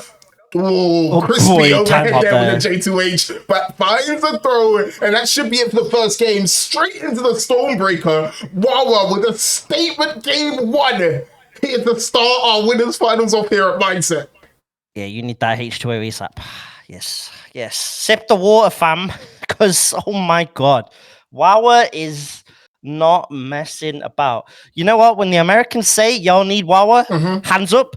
Yes, sure. Why not? If Wawa's our top player, I'm fine with that. I say less, brev. I will take Wawa every single day of the week. But don't count Yasha out of this one yet. veteran when it comes to fighting games at this point, and has that experience to fight back and has beaten Wawa in other games before. We'll find the 5M hit, but can't confirm. Echo rolls out of the corner and then jumps out great 2H, but no confirm from Yasha. Such a tough confirm as well off the calm stance, unfortunately. The awareness from Wawa then to catch the grab with the landing recovery. Run through.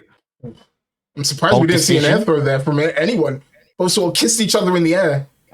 Wawa using that freestyle effectively to get his turn. 5M and confirmed it wasn't even counter hit, Jonesy. Nah, Dunk, we need... This is ridiculous. This is getting OD. Oh, does at least get Blade out of there. Oh, because he handshaked, he saw that little frame stop when you handshake, and he's taking advantage, bruv. He is seeing the Matrix right now. You know what, gentle mates? You're the smartest team in the world. Bro, picking up Wawa this early, you're the best. It's a free hit, man. Like, this could never be a bad pick for them. But Yasha with Solari trying to prove that he was a good pick for them. Will force that break from Wawa straight away, but it's again in a defensive situation where they have to hold back. But no, the retreating guard out of range of the Chrono Strike will mean that Yasha finds it, and that should be dead, right? He can tag into Yasuo if necessary. He doesn't even need it. Goes into the Spirit Rush, and it's finally looking good for Yasha. I think that's the smart bet, right? Because unless Wawa gets some crazy starter, the RE is probably alive, and then you can if you find the hit, tag into the Yasuo, spend all that bar, man like Yasha, managing to get around, even though it has been a very dominant display from Wawa so far. Yasha starting to look a little bit more locked in, kind of like the Yasha that we're used to. Yeah, this is what we expected from him, right? Great neutral decisions leading into good mix-up opportunities. He's doing that now in this second round. Wawa not going to build that break. We'll have to deal with this Oki. Just 2M and just push blocks away. Good parry on the time. Wanda tries to get in over the still Tempest, but he can't. There's the parry on the Yasuo assist. It's Wawa's turn, and he dashes right in and takes it all day. Nah, using that time when you're stuck in the post-parry animation, you're kind of just rolling behind, using that to get the cross-up is crazy work post-dash coming out. Oh, my days. Bruv, your Echo, fam. Check your time, child. Just throw. Oh, and you've got the after image as well. OTG. Oh no! Tries to break at the end of it, but Wawa was ready. He can't confirm to kill the Yasuo. But look at the help on that Ari. She's one hit away. Will punish on the Yasuo, but he actually tags out perfectly. Then goes to the time wonder to chip out the Ari. Wawa playing this perfectly so far. I was about to send Chancler my video ninja then, because I forgot what my keyboard was saying. Chancler, I got you. We are kind of taking over the channel a little bit because most Reversal crew members are either at this event or at the Capcom Fighters event. Oh, the straight. We just confirm. We just clean with it. Bro, I still can't believe baiting that break, because who breaks when your character's that low already? And we've seen Yasha like happily sit on Fury so many times. Oh, my mind's boggled. And it's so big, right? Because Yasha's not going into this round with break. He's going to eat about 70% of this combo anyway. Okay, maybe if he drops, you're not going to get that. Oh, you know what? Because if you carry on the combo, it builds a load of break bar for Yasha. Whereas if you soft reset there and find the hit, you kill Yasha's character before he gets break. Makes sense. Jeez, how do you even block that, bro? There's like 4 different opportunities of mix for him to go for in that situation. How can you be prepared? And now, this Yasuo bleeding, he has 3 bar, and he's going to spend it actually, wants to do a big chunk, get rid of Grey Life, and make the decision to break a little bit harder for Yasha. For those wondering, we also don't control the overlay, because it is just the feed from the French team. So, the projectile invul punish is hella sick. I can't keep up. I actually can't keep up. Straight into the super. It's going to come down to Yasuo, who kind of just needs to pop Fury off rip. Yeah, not gonna lie. You kind of have to pop it in neutral, right? You don't have enough health. You can get chipped out in this situation. But Ari will find a hit with that assist. Dead assist coming into play. But this Fury needs to come out from Yasha very, very soon, right? Because like even a wake-up attack will kill you at this point, I think. I kind of wonder if maybe just even off that starter, you pop Fury. But I guess the fear of the break getting popped. Wawa with the calm stance backwards out of range.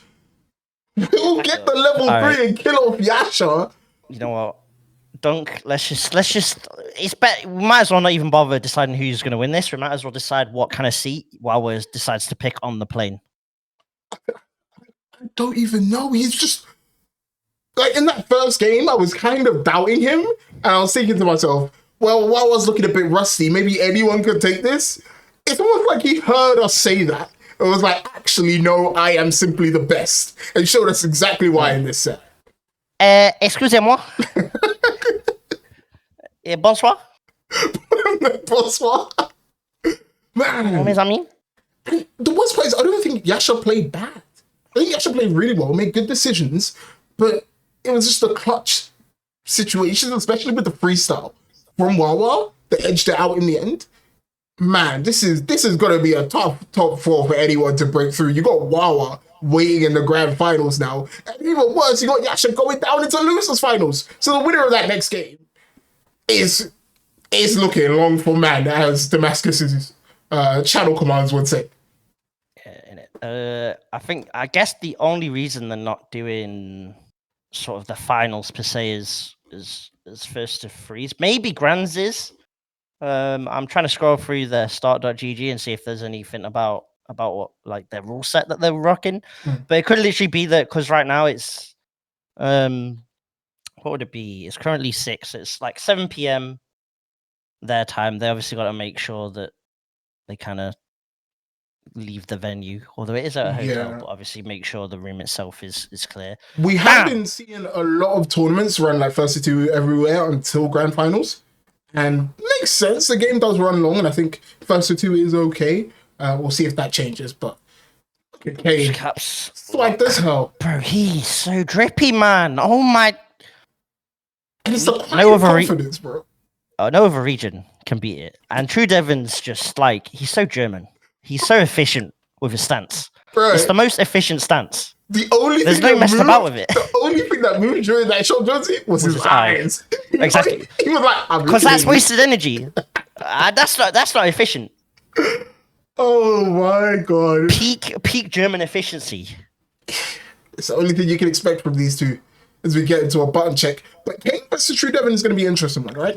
True Devon took Wawa to final round, looked really strong, and really clutch in situations. Kane, we've known this for a while. Kane is going to play some weird stuff, right? Played S Broly before it was cool in Dragon Ball FighterZ. And is kind of playing a weird team now with that Jinx Warwick. It makes sense though, right? With the 2x assist, he can throw out 2 rockets, which basically gives Warwick 2 opportunities to run into you. And like, okay, if you hit him, he has a rocket in the back that can protect him. So the team makes sense. We'll see if he can pull it out against True Devon here. Shoutouts as well to Laz, showing us the power of Warwick Jinx at Evo France, where Warwick just can slap Jinx trap and build Bloodlust off it. Yep. You'll never properly see it in an actual set, but it is the funniest thing. Did it to me. I was like, what the hell? What's he doing? I was just trying to put shrooms out, and then suddenly he's like got Bloodlust. I'm like, what the hell? You haven't hit me, bro. And this is what I mean. The 2 rockets, you have to deal with both of them. Oh, and that's the difference between like other kind of like Warwick teams that do a similar type of style, whether it's with Echo or Vi, where just the range of fishbones in general allows such easier extensions for Warwick. Oh my god, no fear from True Devon. Straight into the bloodlusted Warwick, just 5 L's. And that forces the break from Kane. You showed that earlier in top 8 as well against Wade, right? Where he was just happy just to wake up 5-0 because the 6-framer still will beat out the Bloodlust 6S1, is it? I can't remember. The cross-up slash. What a parry, Jinx! It's not in it. It could have been a happy birthday, and that would have swung the tide for True Devon. Instead, we'll have to take this Fake Burrito, no timewinder, so that's the respect work here. Just goes to the 2L, tries to come back on down, but Fishbone's rocket was looming. That's the first round to Kane. Ow! Baby, I'm preying on you tonight. Ooh. I won't sing the full song because let's not get the reversal channel shot. I get shot for that. Bro, Kane is the most aggressive. Oh, I was about to say words because this man did sweet brown start. It's the mix-up game, but True Devon fighting back with that 5M. Doesn't find the full confirm, but the reset lands a throw. Here comes the mix. Ari on the other side has a happy birthday now. We'll just take the damage. Can't finish off the combo. That would have been a dead Warwick. I thought he adjusted it correctly as well to get the wall stomp in the corners. That's so unfortunate because you could see the idea of what he was trying to do. I know he kind of has to maneuver around, and airfish bones can be very frustrating for Ari to maneuver around a character normally happy to be evasive in the skies, but when there's a rocket in the way, it makes it a bit more difficult. He could cancel because he hit the assist. Oh, that was so smart from Kane. And True Devon tried to parry in the match like we've seen him do a couple times. But Kane ready, level 3 on deck, and we'll get that bloodlust, right? Now he's super fast. Doesn't have a lot of health to work with.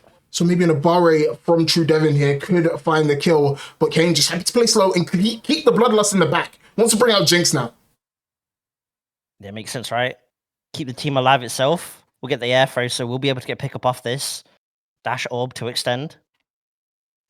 Pops the burst there. Okay. Bruv. Those situations are so tough. Noka does it as well with his team, right? Where it's JS1, Echo Assist Call. Aerial move plus assist just makes it so difficult to block. He dead. Straight into the level 3. Yeah, that is DE dead, bruv. This super does so much damage. Legalize nuclear bombs. Oh, you know what? We'll switch into Echo. That He's was got perfect. pot armor. That was sick, right? Because Ari was in the air, so Echo could get the 2 out. It looked like Ari was going to go for an overhead. Great mix up there on Kane. Finds it onto Warwick, but can't confirm into a kill. Well, instead, yeah, maybe he can chip, but doesn't need it. 5-0 anti-air, and True Devon takes the round. I have to throw my hands up. I thought that was dead. Damn. True Devon's plot armor just said, no, I'm tanking this. And he kind of has it. I'm not going to lie. With the way the Wade set went, True Devon's just going to somehow make his way into grunts. I can see the vision. Stalking flares out, chases down the tech. Oi, caught the retreating guard. Couldn't properly confirm, unfortunately. Well, nice shit, but no confirm again from Kane. Happy to lock you down in the corner, though. Goes for the overhead, good block. Can't get the punish with the 5-0. Instead, runs up for the stagger, finds it with the 5-0, but can't confirm. Echo comes out for the mix-up and will connect. Break is building, but will it be in time to stop this kill? I think it will be. But no, Kane opts not to use it. I think by that point, there's so much damage done on the Warwick. It's kind of sunken cost fallacy where it's like, you're doing it, but then Warwick's so low, is it even worth it? Where you could at least save for a Fury. And Jinx can be quite scary, to be fair. You got to always respect her overhead. And straight confirms into dash cancel. Something Jinx is very happy to do.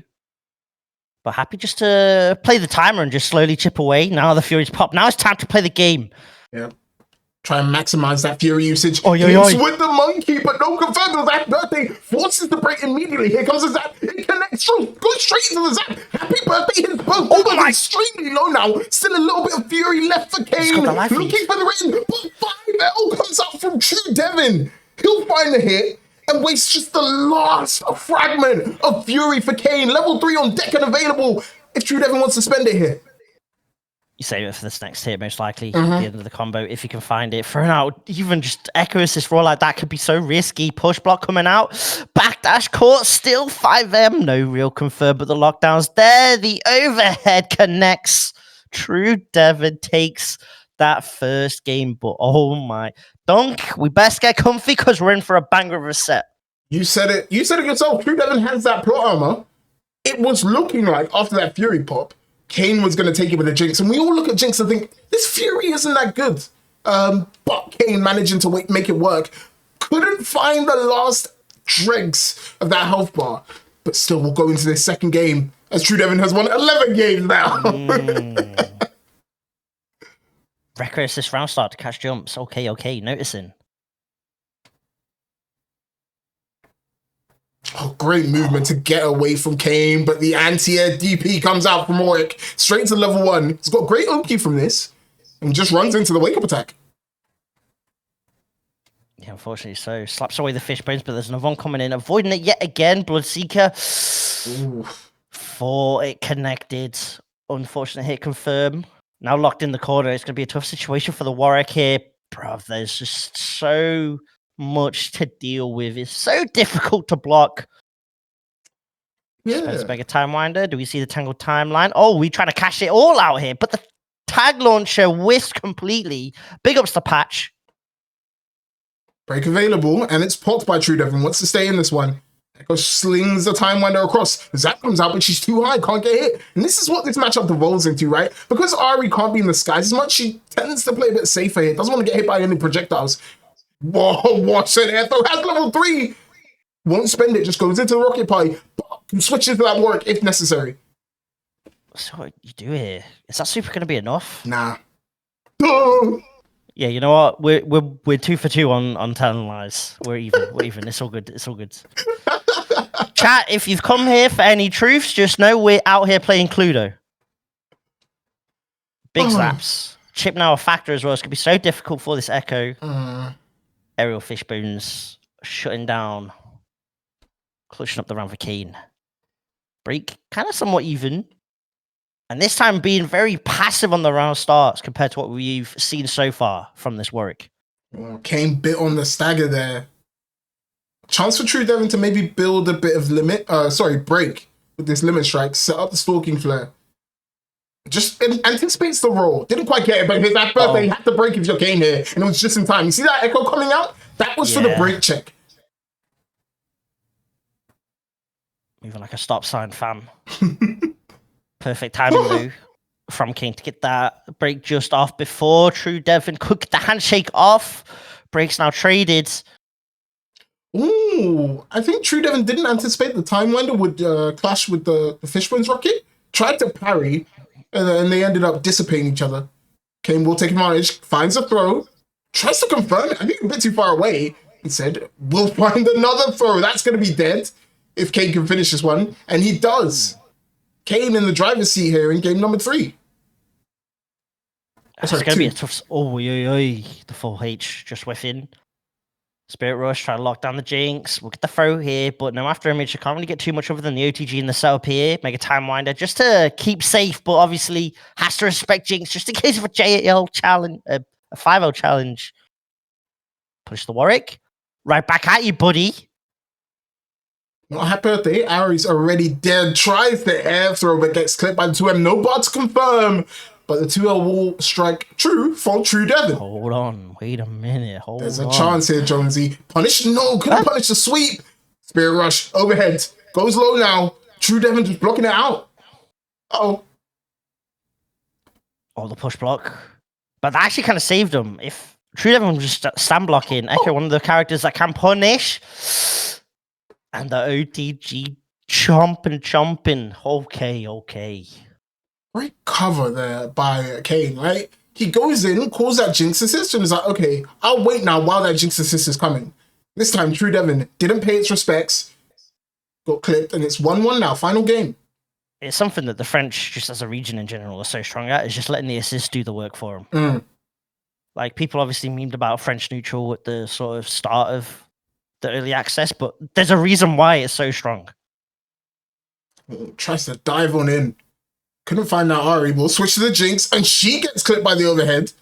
I don't think anyone was expecting that overhead dunk. I didn't know it was close. Like, it was so low to the ground. Ain't it? What to confirm, I was going to say, but we'll drop it. It's hitting out on this Warwick now. He's taking damage. Jinx happy to block it out. And that's a great call from True Devon. Can't quite break check Kane, but still will happily take that. Oh, now has to break as well. True Devon still with a slight life lead, to be fair, and Jinx did get slapped away. Fishbone's locked down. There it is again. 5M's going to slap away. Oh my days. Caught the retreating guard. Kind of awkward time on that CP. You're not going to get Bloodlust. You don't get Oki, so you're kind of back to neutral, awaiting the Jinx to come back. She comes back, but it's the worst timing possible. True Devon picking up, punishing the retreating guard. Orb of Deception. Deceiving no one this time is going to come down to the Kane Jinx in this 1v2. Zap available. Plenty of bar available as well, that's to be said. Got to try and find the snipe, though, on this Ari. Oh, tries to do a flash kick there. Shades of Gal. Didn't quite find the hit. Oh, yeah. Just bit on absolutely nothing, Jonesy. True Devon was standing completely still. I think Kane thought he was in range for the throw. Tried to get screen positioning, but it was so far out of range. It's the most German shimmy I've ever seen. Oh my god. That's the Mercedes shimmy right there. Oh my god. And now True Devon onset point. Has Kane in the corner. What a cross up and connected, but no confirm. But still, great pressure. Can't quite get to the echo because Ari was in the way, but still the slide on in will hit for Kane and a chance to get this work out of it. I know it's such a clutch parry as well because Jinx was starting to get juggled and it was kind of looking long for her as well. Unfortunately, though, straight back into the blender. You got to be careful. When's your break time in? Possibly now? No, holds onto it. Has to deal with the mix first, and then we'll probably see the break right after. Throw covers the forward roll. Oh, the block on the break! On the wake-up attack, sorry. 3 bars available for True Devon. Kane's team is hella bleeding right now. Fishbone's covering. No respect for the Fishbones there. And True Devon has to spend that break. But can win off this. Wouldn't mind. Kane tries to press, gets beaten out by the Ari. And now it's just up to Jinx. She has no life, no fury, no bar for level 3. And True Devon senses this. He's happy to play patient here. Happy to play slow. Yeah, I mean, what Chip? Fury is maybe just slowly chipping out, I guess, but worst case, you just raw tag or something. Oh, and the mega time winder moves time forward for True Devon. It's over. Honestly, great set between these two.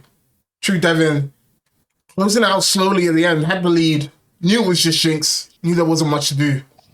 But it's our fated grand finals now. Well, sorry, fated grand finals, fated losers finals, sorry. Between Yasha and True Devon. Should be interesting between these two. I'm wondering if maybe Yasuo can beat out this team of Echo Ari because they can sort of decide the pace of the game as they want, right? Echo and Ari are both really good at being those mid-range zoners, weirdly enough. But if they want to, they can get really, really aggressive with that Chrono Strike assist, with the Spirit Rush assist. They're so good at doing so many things. I wonder, will Yasha be able to keep up? That's a good question you posed there. It'll be answered. Don't worry, Josie. I'm hoping we'll find out. We will definitely find out. Of course, shouts. You can see the French crowd pulling up there, and there's, of course, other games being streamed over there. Bro, it's so tough when the French side of things has like Reza and White Black, and even like Erisu and some of the others, like Uriken. And then you're like, how can I match as a commentator when I'm just a little British guy? How can I match that drip? You're kind of covering us, at least. I have no drip whatsoever. This is just what I wear on a normal day. But this guy dripped out. But the best part of this is the badge tap for sure. The badge tap, it gets me every time. Oh my god. Yasha pointed at me. Oh my god. As for the crowd, here we go. Losers finals. Yasha going up against True Devon. Like we said, it's going to be that Ari Yasuo coming out for Yasha. I'm really wondering, will the win will be the assist go-to for Yasha? Just to stop the Time Winder or Foxfire shenanigans coming out from True Devon. Because those are usually his party starters. Oh, yeah, definitely. Those are very... I mean, Windwall in general is going to be very strong against True Devon, Devon's team in general, right? Like you're saying, Dari, neutral, Time Winder assist. And we saw that Yasha was considered, like, okay, in some of the round starts when Yasha went Yasuo point. We're seeing in the character select Ari point. We might end up just seeing the swap raw though. We'll see how the set progresses, what Yasha decides. Go Jonesy, losers finals. To keep your dreams of heading to Frosty Faustings alive. Man, I got baited by a bunch of. You would think I've not been doing this for 7 years. But they look like they were fine, I swear. My fault, Unk. Come on, man. Don't call me Unk, please. The problem, I'm so used to Strive button checks where they'll do dash up burst, but that can't work into XQ. So like, I actually have to guess, which means I'm screwed. I think someone was talking in the chat. It's like, these guys are doing 5-minute button checks. Like, no, you need to know. In a game with like 19 buttons, yeah, you need to know they will work. Nope. But whenever I play like Nen Impact on stream, at like either France or Koto, I was checking my buttons for the longest time, bruv. So it's not something you can like play through, you know? Oh, I don't have my throw button bound. Oh, well. No, man, like if you don't have your special button bound, good luck. You are kind of screwed. You can't play the game. Sorry, buddy. There we go.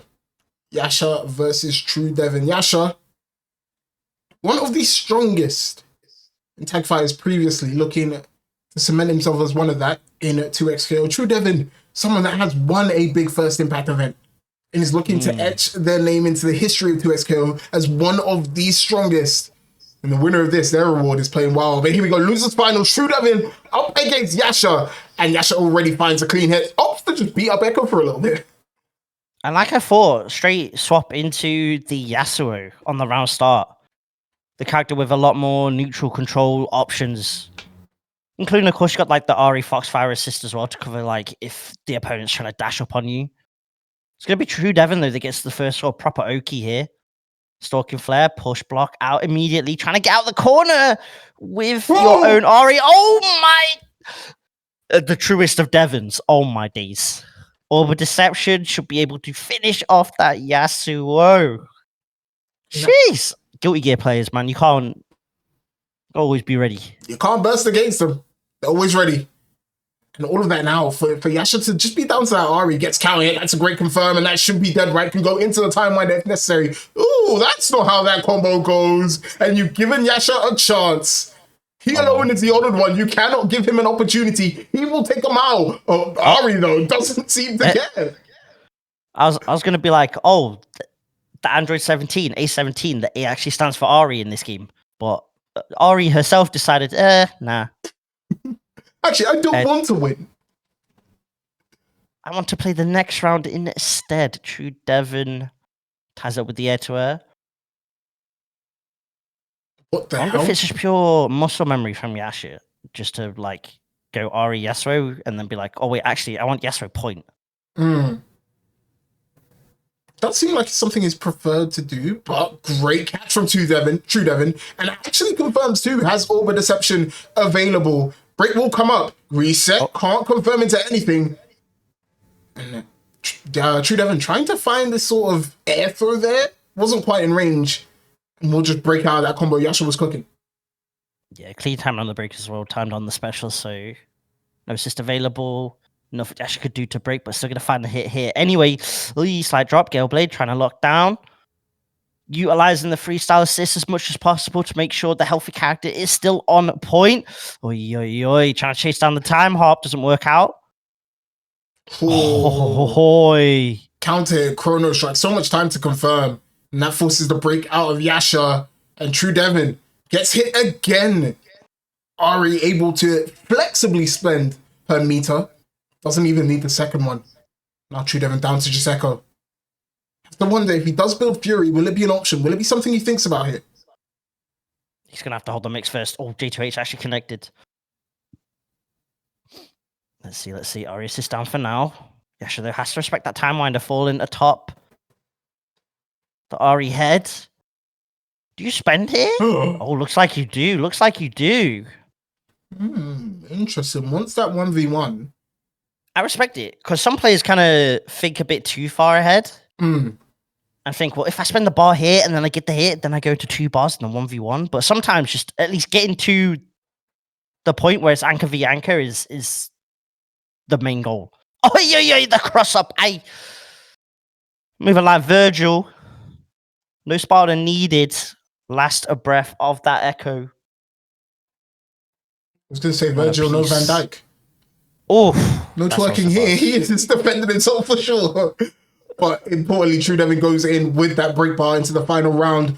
I don't even know what hit there, Jonesy. I'm going to be so honest with you, but I know True Devon found the hit there. The hit was yes. That's what you need to know. You know, in like T mode where it normally says high, mid, low, the game just says yes. Hit.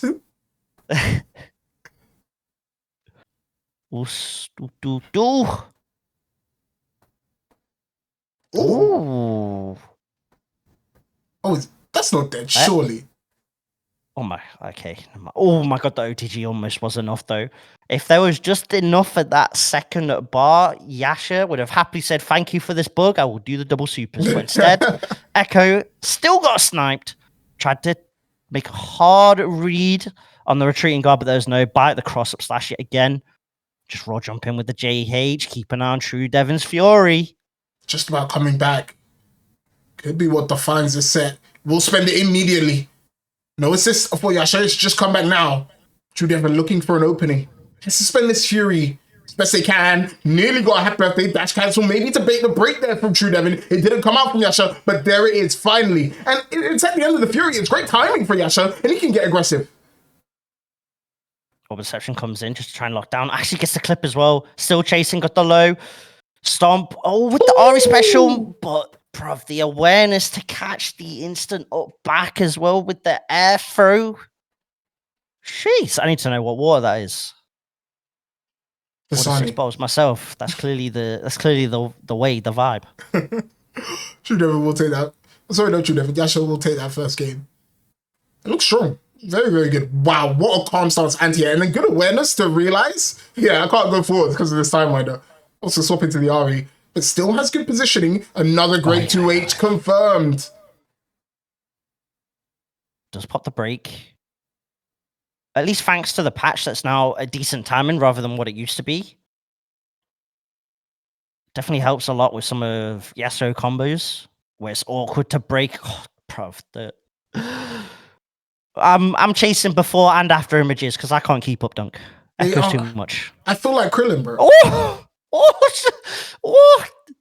The movement?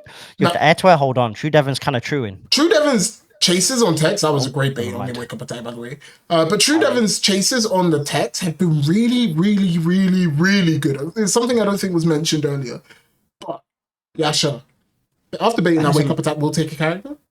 And there's a mix up on it as well, because normally, obviously, you can just be like, "Oh, forward tech, I'll just throw a deal with it." But the fact that you've got the awareness instead to use that as an advantage to go for left right mix up as well shows how scary True Devon's Oki can be.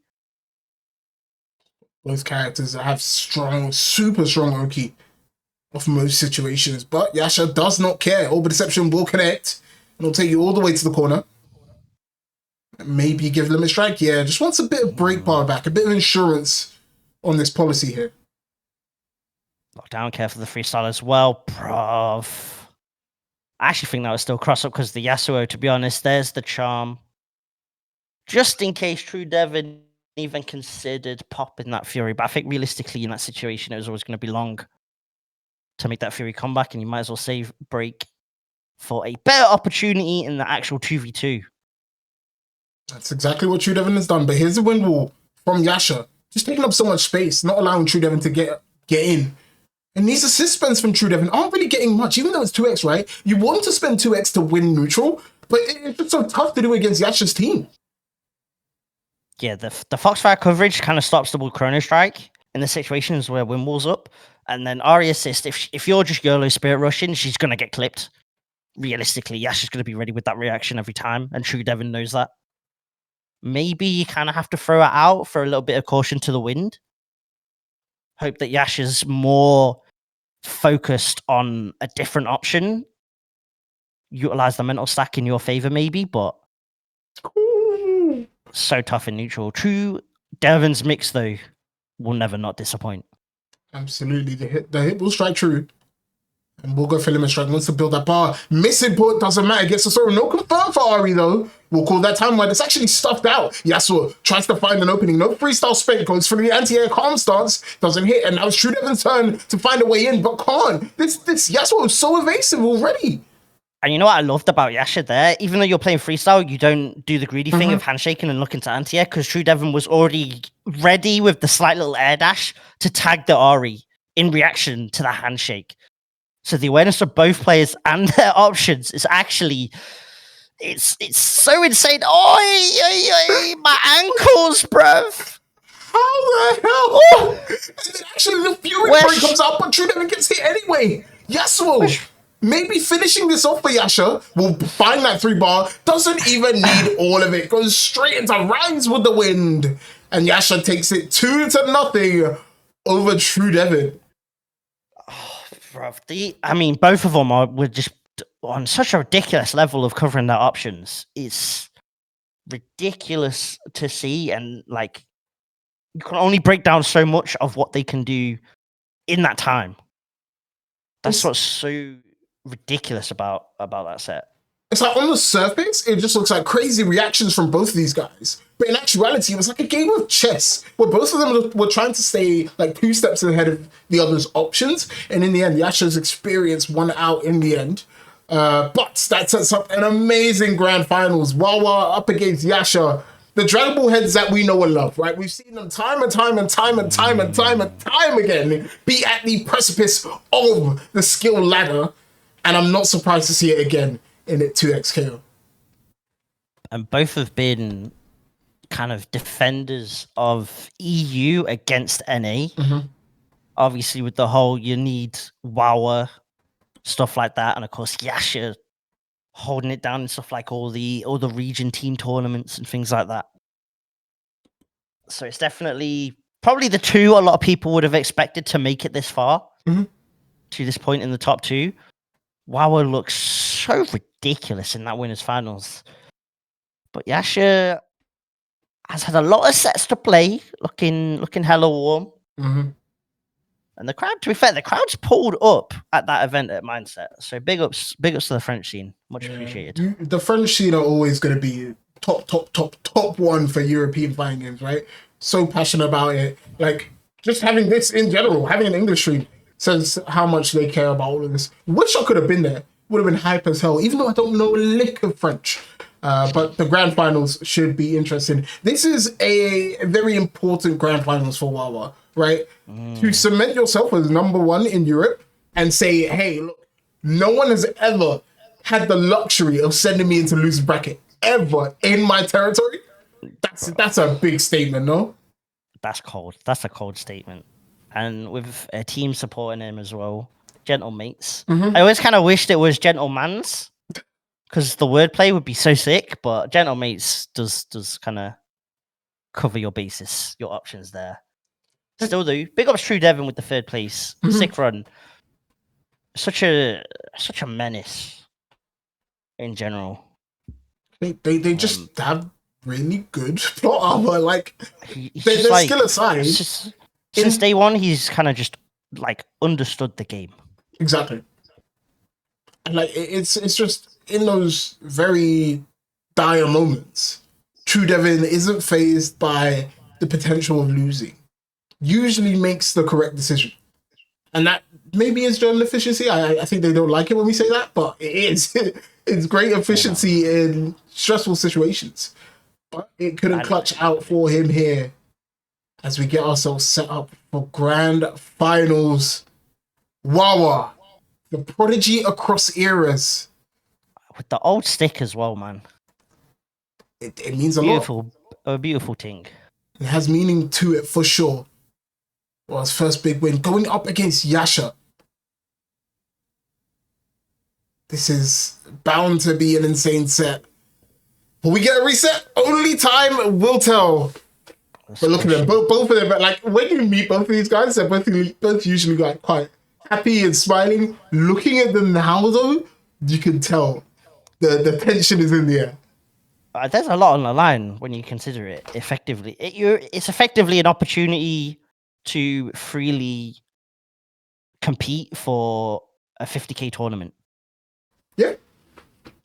It's a free hit with nothing spent from you, which is important for these players, right? They want to be out there on the biggest stages. Sometimes it's not able because of financial reasons. This would alleviate that already. My goodness, that makes it so rude. And Yasha tried to do the right thing and parry. Did you see that? But no, you can't be doing that. You can't be doing that. That is actually ridiculous. I was like, oh, it's like cross up, Yasha's parrying. This makes sense. The after image was still there. That's the crazy part. I can't believe it. That must have been like the last couple of frames of it being up. Trying to use turbulent wind to lock down Yasha's. Oh my god! Goes for the charge 2H combo afterwards too. This guy is sick. Tango timeline. Oh, gets the throw. Oh, unfortunately, not quite close enough. He saw the little dash as well, but still just not quite enough. Tangle Timeline is going to get blown up. I'm not sure what that was meant to be. I think maybe he wanted to go back to his place, the after image, but might have missed input. Either way, Wawa takes that first character, still Tempest connects, cow here, no confirm from Yasha into anything, just jumps over the turbulent wind. And that'll be the round. Wawa making it look effortless. Man, just even... Yasha's really happy to play the Yasuo on Yasuo matchup initially, but then you're on top of that playing the Echo assist into Ari assist, where Wawa's got obviously the easier time of just calling assists in general compared to Ari. Oh, bruv. And do you know what's so important in this matchup for Yasha? You have to hit the assist, right? To get rid of that ability to freestyle out. But what was just placing them at perfect places where he can't really turn around and hit the other character. And Ari, a bunch of damage. Hold on. Ari, babe, get out. Babes, what is you doing? Oh my days. Ooh, that was interesting. Yasha found the hit, but then still tagged out. Through. Oh, and Echo got the pickup as well. And then you're going to be able to tag launcher, bring in the Yasuo so that you can cash out. Go to Yasha's Yasuo. Tongue twisting all day. It's all good. Comes down to the Ari to try and clutch up here in game 1. Stormbreaker assist available. Is 30 frames now though, so slightly slower. And to be honest, you can see that there. Wow is able to react with the up back. He still had Echo available to tag back into to make it safe. Man, over deception coming back hitting on the backside. But Yasha can't confirm. 2H comes out, it's blocked. Wawa just goes right back in, peppering away with those L's, and we'll just punish with the Chrono Strike. Fury is building for Yasha, but I don't know if it's going to do anything, right? You'll get it just in time. Oh Freestyle from Yasuo. It's just so prepared for Wawa. You know that American dude that when he tastes food, he'll take his glasses off and just like throw them against the wall. I was honestly about to do that and then realized that I live in the UK and that might cost me a bit too much. It probably cost them the same amount, I'll be honest. Bro, literally, my hand was on the frame. I leaned back, my hand was on the frame. I was about to yeet some things off my desk. Bruv, this is... Because it's like, you kind of have to pop the Fury, obviously, if you just want to fight in chance, but I was just like, no. You not do this. So he understands what the checkmate for the situation, right? Put the assist on screen, makes it impossible to break. Even that with parry towards the end is like, if Yasha commits to push block instead, because the pressure's all lights, I was just going to special cancel, and it's just going to nullify what the push block was designed to do. Like, his pressure's just like, so considered. Of all your defensive options, it's so tough to deal with. Oh, bro, that's still connected. He was trying to back. He was trying to fuzzy jump. Jonesy, that was sick. Realized he was in a horrible position, called Echo and said, actually, I'm just going to switch and be in the best position possible. Wawa in great form, but Yasha fighting back will connect, and that's 2 bar to work with. That's a mad 2M as well. That is angry 2M, and I respect it. It might not say it with the face, with your emotions, but it says it in game. Oh, that extension's sick. I can't lie. Hold on. Wait, and he had attack launcher. That's dead. Dung, that's dead. Yo. There's... Yo. That was so optimal from Yasha. It's given Wawa the opportunity to spend Fury if he wants it, right? That's an important note to put on that as he connects with a counter at 3L. Might not even... Imagine if he doesn't even need it. If he doesn't need it, that is... It's cursed, bro. It's over. He's got 3 bars, man. Oh my god. Oh, Dunk, he's got 3 bars. Yasha. L'attempt accept. I don't know what attempt is in French, but I tried to hit the number at least. He didn't even need to pop the Fury, man. Yasha did the sickest optimal combo I've seen. And it didn't matter. It was all for a drop of blood. Wow, was just Thanos.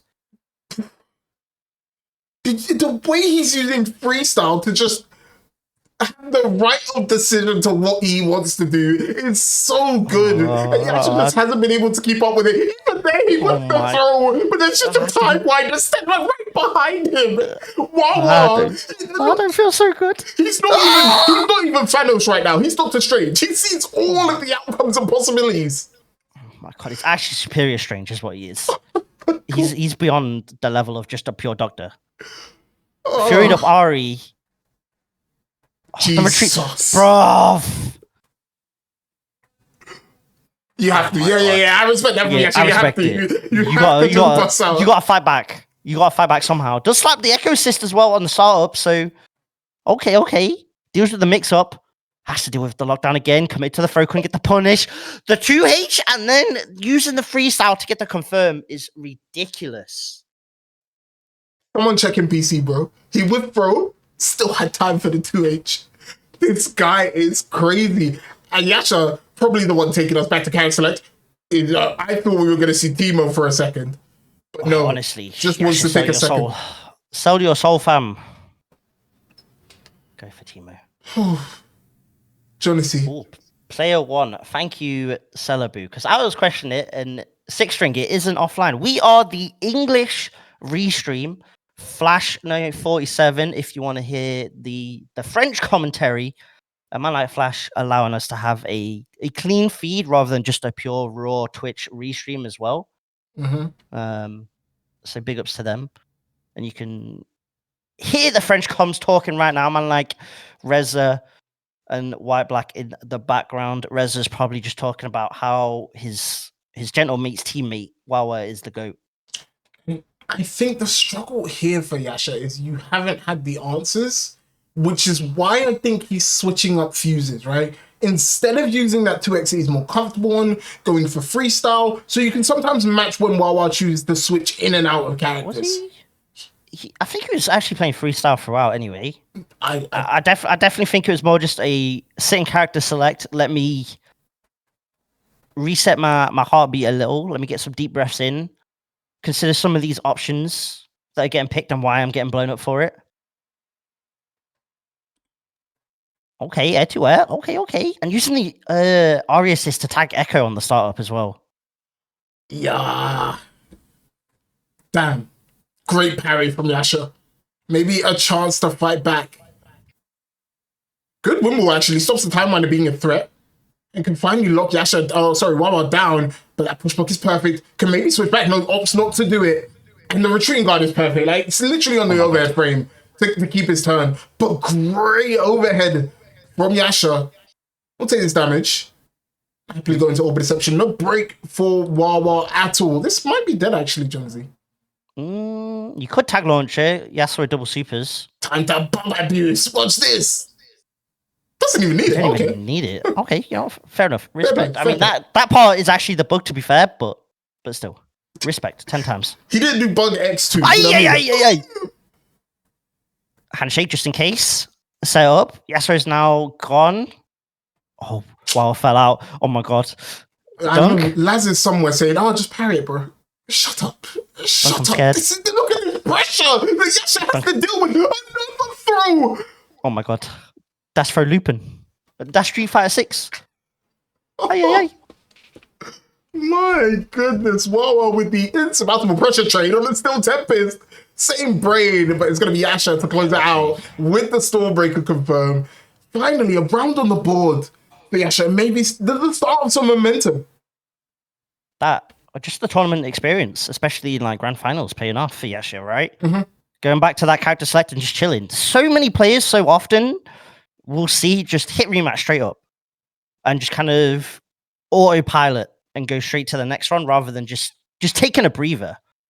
I think composing yourself. Importantly, not just like taking some time for yourself, but also icing your opponent out a little bit, right? Wawa had great momentum. Oh yeah. Doesn't have it now though. That's happy boo-boo. No break in sight. But Yasuo opts to leave. Respect. Yasuo, I'd do the same. I would peace out. Is this dead? Nah, wait, no. Hold on. Oh god. Level 3. No, wait, that hits. Oh my god, he flew! Nah, clip it and ship it. Just clip it and ship it. Exclamation mark, clip my work. I hope it kind of does. Oh my days. If not, just please clip it. It's ridiculous. And the worst part is, you know what's going to happen? We're going to round 4. I'm already calling it now. I'm not even fronting. I'm like, Wawa's probably clutching this up. He's going to get Fury back. This is about to be the scariest Fury of 2025. I promise you that. I checked the PCs. Word docs. Oh my incoming. God. Happy birthday off the timeline. That if he caught that, it would have been over. 2H from God knows where. Wawa taking it to a final character. Not even looking phased. Level 3 available. Stormbreaker. Is that enough? It is. That's Yasha on the board. Okay. We've got ourselves a set. Hold on. Even the French guys, they're like, oh my God, you seen these combos? Bro, put down these combos. Oh my God. Just when we thought it couldn't go any crazier, Yasha finds a game and puts himself on the board. He's trying to deliver Wawa's first ever tournament loss into XKO. The way Yasha plays 2XKO is so Vegito-pilled, it's crazy. Yep. My guy just sits back and effectively calls the RE assist like it's finger shot. Literally, like you're not even wrong. He's like, approach me if you dare, because there's an assist that's going to be in your face. But Wawa just recognizes that. He's like, cool, I'm going to chill full screen when I'm Yasuo. I don't care. One forces the break early, Yasha. The bright spot here switches into the Yasuo. That's a push. No, couldn't get there in time. Great retreating guard from Wawa. He's just popping around me, brother. But it was so ridiculous as well to do that 2H there, because otherwise Yasha was going to punish. Bro, these are on a higher plane than Immortals. I can't lie. This is ridiculous. Oh, the confirm. Oh, he did pop out though. But Wawa recognized it in an instant. Didn't commit to the full combo, knowing that Ari would have punished it. Doffing up the assist call on the startup. Air to air. J2H is blocked. Not quite close enough. Maybe they needed a little micro dash 5M to connect. Even a throw can take it. Tried to parry, but the delay of the tornado was enough. I think it's like an auto delay anyway, so not much you could have done about it. Man, still Tempest is so good. Covers such good range, even after the nerf, and it's still quite quick. And that'll be Wawa putting himself on set point to make him the undisputed best in Europe. Quotation marks, asterisk, maybe, say bride. Man, they just tagged like 4 times in 2 seconds, Jonesy. Bro, and it's all because they're aware of each other's options and they're trying to nullify those options. That's the crazy part. Like, you speak about it being a chess match, but then they're like putting extra pieces on the board to nullify each other. I'll have 3 kings, thank you very much. They're like, my friend, you forgot about the paladin piece that I get to play on the board here from out of the game. What a 2H from Yasha. That was deep. And he'll get decent damage. Break is available, but will Wawa end up spending it? He can't because of the Ari assist presence.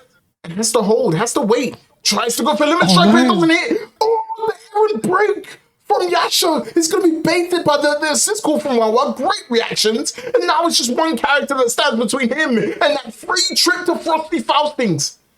I had to stare at the other screen to see the stream and just see when the Yasuo was even on screen for Wawa. That was literally like the frame you could have handshaked. That was ridiculous speeds. Oh, the cross up. And now the question is, can Wawa kill or is it purely about the next mix? Limit strike. It's the next mix. Parry, trying to get out of there. If you're, actually, you take that trade, but you're still stuck in the corner. Mega Time Winder, ticking down your health. The mix, the push block ain't going to be enough. The handshake to cover the Yasuo when the break is popped. Dunk. Oh, my days, we're still playing. Great patience from Yasha, but he's still locked down. Tries to go for 2M2 all counter hit. He's through, but no converting to damage. Tries to 2-0. Yasuo actually takes out someone. It was The Echo's gone. Yeah, the Echo's gone. Yo, the movement. He has 2 parts to work with, Jonesy. He can go into the orbit section and then get another super on top of it. But will it be enough to kill? I think it is. I actually think it is. Hyper Spirit Rush. It is. It's like on the last tick of it. There was like maybe 1 or 2 ticks of it left, and it was just enough. Oh my days. Final round for Yasha to stay in this one. That break must have had something in it. Because Yasha's on fire, finds a throw. Here comes the mix, goes for the 2-0. Retreating guard for Wawa to get out of there. Now the Yasha will chases down. 5M connects. It's beautiful from Yasha. Break will build, but you'll take this damage happily.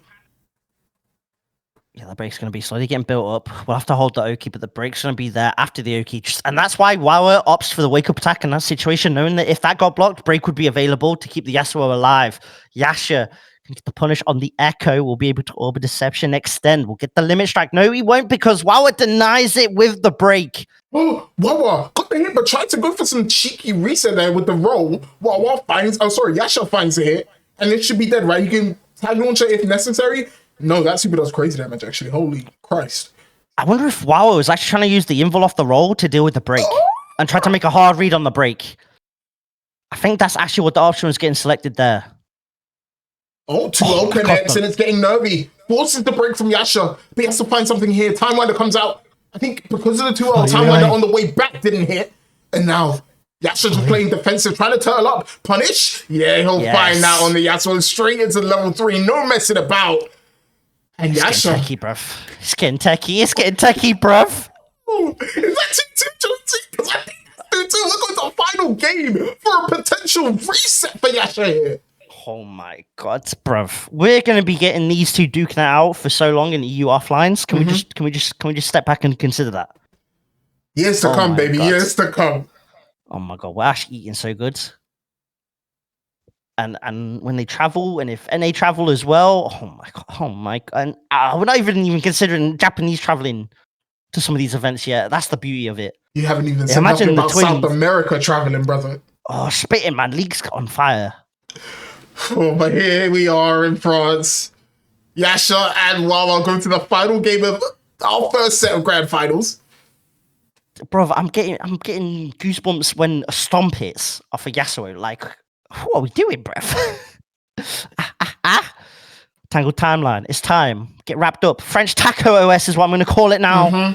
But Yasha eats it up anyway. Jonesy, what the hell is confirmed for Wawa?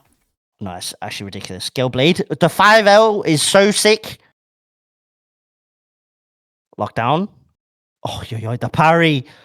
Charged. 2H. Optimizes the damage as much as possible. Did he tag in launcher? A small gap between that to see what was happening and then parry, or am I losing it? The crazy part is he's done it earlier in the set. Like, so it feels on purpose because there's that slight frame stop when you do the handshake. Yeah. For the effect of the handshake. Respect 10 times. Yeah. Definitely. Had to do something. Opted for this. It's not the kill, but it at least gets Wawa to remember you're a player in the game. But he doesn't care. Wake up attack. It almost killed as well. Blocks for now. Happy to take the throw because it's Ari. Street Fighter 6, baby. Take another throw. You can probably take another throw if you're feeling a bit risky. Got the handshake off and the punish on the Ari with the Yasuo. It's tournament point once again. Almost got break available as well. Oh, the after image, bruv. So bloody ready.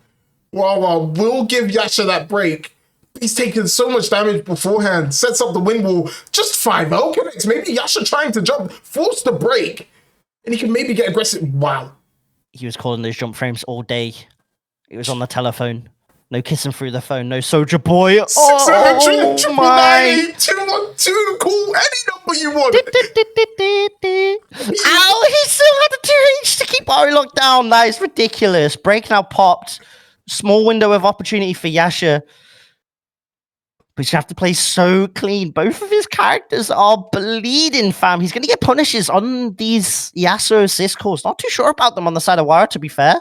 Stomp, and then just retreating guards away. Oh, the chase down, the tech coming out. So console slash will be punished by this Yasuo. And that's definitely going to be the kill. And he doesn't have enough health if he gets hit to build Fury in time. So he has to find it and get a limit strike. But he's locked in this corner. Seems like no way out. 5M will whiff. 2M will whiff for Yasha. Tries to go Stormbreaker. Can't help you there. Now you're locked down. Yasha Jumps expertly over that 2H, and that should be a dead echo. He can go into a limit strike just to build fury here, but no, he wants that kill. Orbit Deception comes out. Won't find anything, and there's a wake-up attack from Wawa. And actually, that's what just gets the kill anyway. Echo on point. Oh my god, that's gonna punish. Orbit Deception, but no confirming the damage. The combo with the chrono strike for Wawa to take it 3-2 over Yasha. Oh my god. Gentle mates Wawa. You best get ready because you're probably hearing that a ton as winners of tournaments. Oh my god, but what a set, especially compared to the absolute decimation that was winners finals. You can see like Yasha's leveling up with each and every round. That was the beauty of that set, man. God, those two duking it out. The gentle mates, bruv. Great baits, mates. I rates. We are getting to the point to your Mima dog. We are getting to the point where you have to start thinking. I'm not gonna say it now because I feel like there's not been enough international travel for Wawa. But there comes a certain point where you have to think about him being our very own 2XKO unkillable Demon King. Because he has not been sent to losers once. Not once, Jonesy. That's a hard read you're making. And we're going to have to see if that comes true come Frosty Faustins. Oh, That's now on the horizon for gentle mates Wawa. Frosty Faustins, that big 50k prize pool that Riot put up, it's going to all come down to that. Literally, Wawa might be EU's Goku. yeah. He's definitely our standard bearer. They've been saying for years now, y'all need Wawa. And like we said before, you're damn right, we do. Yeah, say we less. do. Say less, bruv. If there's a player that needs to be our go-to guy, woo-woo. Woo-woo. Woo-woo, whoa, whoever. We'll take him. Woo-woo, Wawa, whatever. Bloody Wawa in hell. 3. Wawa in 3 is such a hard bar because it's so true. I don't know who can take 3 games off of Wawa at this point. He's done it at Evo. He's done it online. He's done it in his own backyard. Can he do it in Stoke on a rainy night? It's the question. That's a good question, actually. Wake up on trend. Wait, no, that's moving away from Stoke. That can't even happen. Never mind. It's Drover. Invite him on an IR. We'll turn Wawa to Wavy. Let's go. It's time. It's just, I think the biggest issue with fighting Wawa is freestyle gives him the ability to act on his reactions regardless of what he's doing. Like, Wawa has always had great reactions and great, moment-to-moment thinking. But freestyle just means he can do something and be like, oh, you weren't here? Okay, I'm going back, by the way. And I'm going to punish you here, if that's okay with you. And it's like, you think, oh, I can punish the character that's right in my face, pressing a button. He's going to be there with the handshake and be like, no, I'm back to the other character. And whether it's Echo with Time Winder or Chrono Strike, whether it's Yasuo with just like Jump JH or Steel Tempest, you're going to get punished for thinking you're picking the right option. Right options against any other player are wrong options against Wawa. That's what it feels like. It's actually insane. But like, shouts to the Mindset crew, though. They've put on an absolute banger of a tournament. Yeah, absolutely. This has been, I've been watching in the background, running the stream for the first time, really. Every single game has been an absolute banger from these guys. So once again, appreciation to the guys over at Mindset and NSXC for letting us run this clean stream. I don't think I've seen a higher level of 2x scale in Europe than today. Yeah, that's the ceiling now. This is the standards, right? It's been set, and this is the marker. Can you beat Wawa?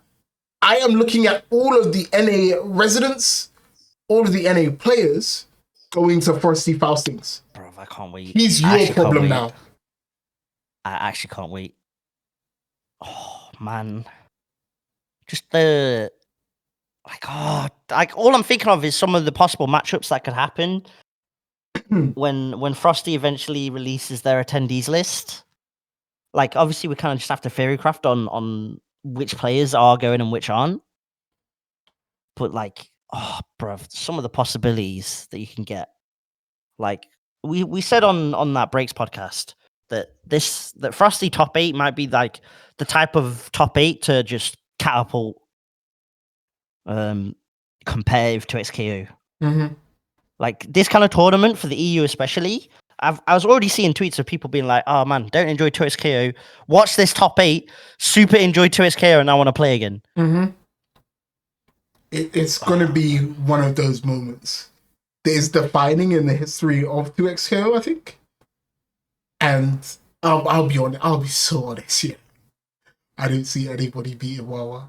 I am, be it Sonic Fox a legend, be it Hikari an upstart, be it anyone who beats Wawa. Because at the moment, when you power scale, he's looking like Superman. He's kind of Superman in a little bit.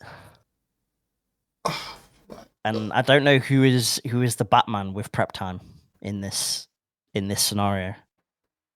To be honest, I don't think there is one right now. The only person I think it could be is Sonic Fox, and that is not based off like anything I've seen of them. It's just whenever Sonic Fox shows up at a major, they always have some new F stuff that they pull out, and it's just like, well, get surprised because you haven't seen this one before. But in 2xKO, the game is quite small at the moment, so what possibly could we have not seen? And we're looking sort of outside it, obviously, because there's Frosties coming up. But really, we also have to kind of look inwards in the EU and be like, can we handle another scenario where the French region is the top region?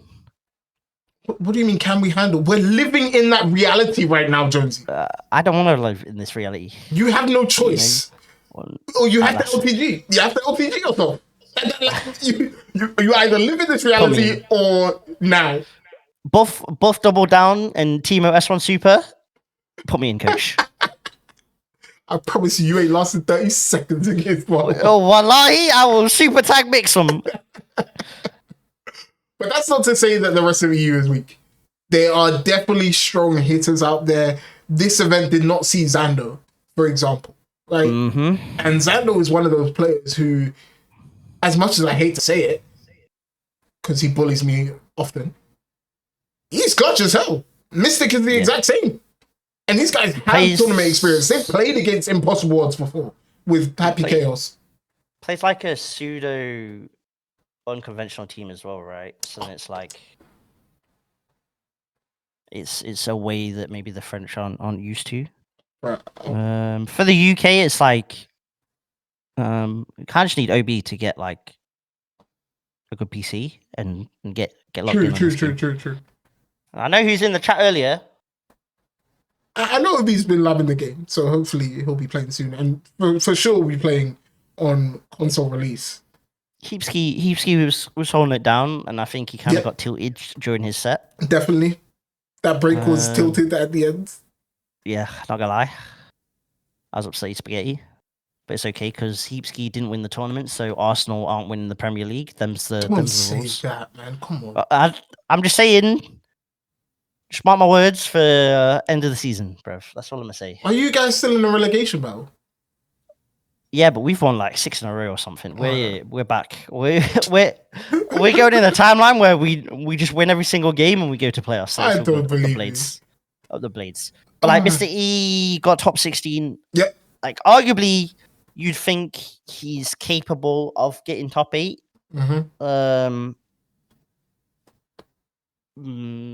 What was I going to say? I think he's probably slightly disappointed with himself, which makes sense because he knows he is capable. I think we all know he's capable as well.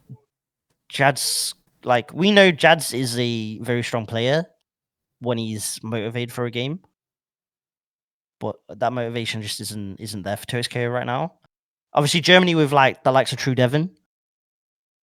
Maybe when something like OTB comes around, we'll get to properly see like the Italian scene. Yep. It'll be exciting. I want to see Wawa lose. I do. and hopefully we can do that here in Europe. You know what I mean? Hopefully we can have some people out here. America also has some hitters that are popping out. Like I'm not going to say out of nowhere because they've been playing fighting games for a long time, but they also have very strong players. Like all I want to see is just a tournament where it's like Brazil, like has players from Brazil, NA, EU, Japan. Japan, yeah. That's what I want to see next. That's when it gets real entertaining. Because NA realistically is probably the strongest region currently. But like I'd say there's not enough crossover, but you say that, but then like Inzim and Ikari pulls up to EU Onlines and just like bodies us kind of free. Do you know? Wait, I just realized we haven't even mentioned Leffen. True. Like Leffen's just kind of putting in a shift. Leffen kind of just shows up and is like, okay, I'm gonna win this tournament if that's okay with you. I'm kind of used to it though. Yeah, like he kind of just does. He kind of just does that with whatever game he decides to play at the time. Like he'll see whatever game is the money right now and be like, cool, let me pick whatever is strong. Let me learn it, and then I'll body everyone free. I think that's the scariest part about Leffen, is he can literally play the entire cast. He's a gamer, bro. He is a gamer. He is a gamer by definition. It's no other way to say it. I think Strive is also done as well. Looking at that stream. Let me peep who won that bracket. I think it was Patachu. Yeah, it was Patachu. Okay. So big ups Pat getting the big 100 points. I think actually we're gonna get an award ceremony. I don't know if we're gonna get it on stream. I'll be honest, I'm flying by the seat of my pants at this point. But if we have an award ceremony, I'll keep the stream live for that so we can see while picking up his trophy / medal. I'm not too sure which one it is. But White Black is so gassed, man. Look at White Black. Why does he look so chilled? Bro, he's so dripped out. Like, yeah, cut to him, man. Like, look, bro. You guys don't need to look at us no much. Just look at White Black. Just look at White Black. It's cool. This motherfucker's too clean, man. Like, he's so not. Oh, bro. It's like the best and worst part about being like a offline French event when you're the English comms. You have to look over and see the French guys and be like, yeah, they've come prepared. You'll leave your hotel room, you'll look in the mirror, be like, yeah, I'm looking decent. I'm looking decent.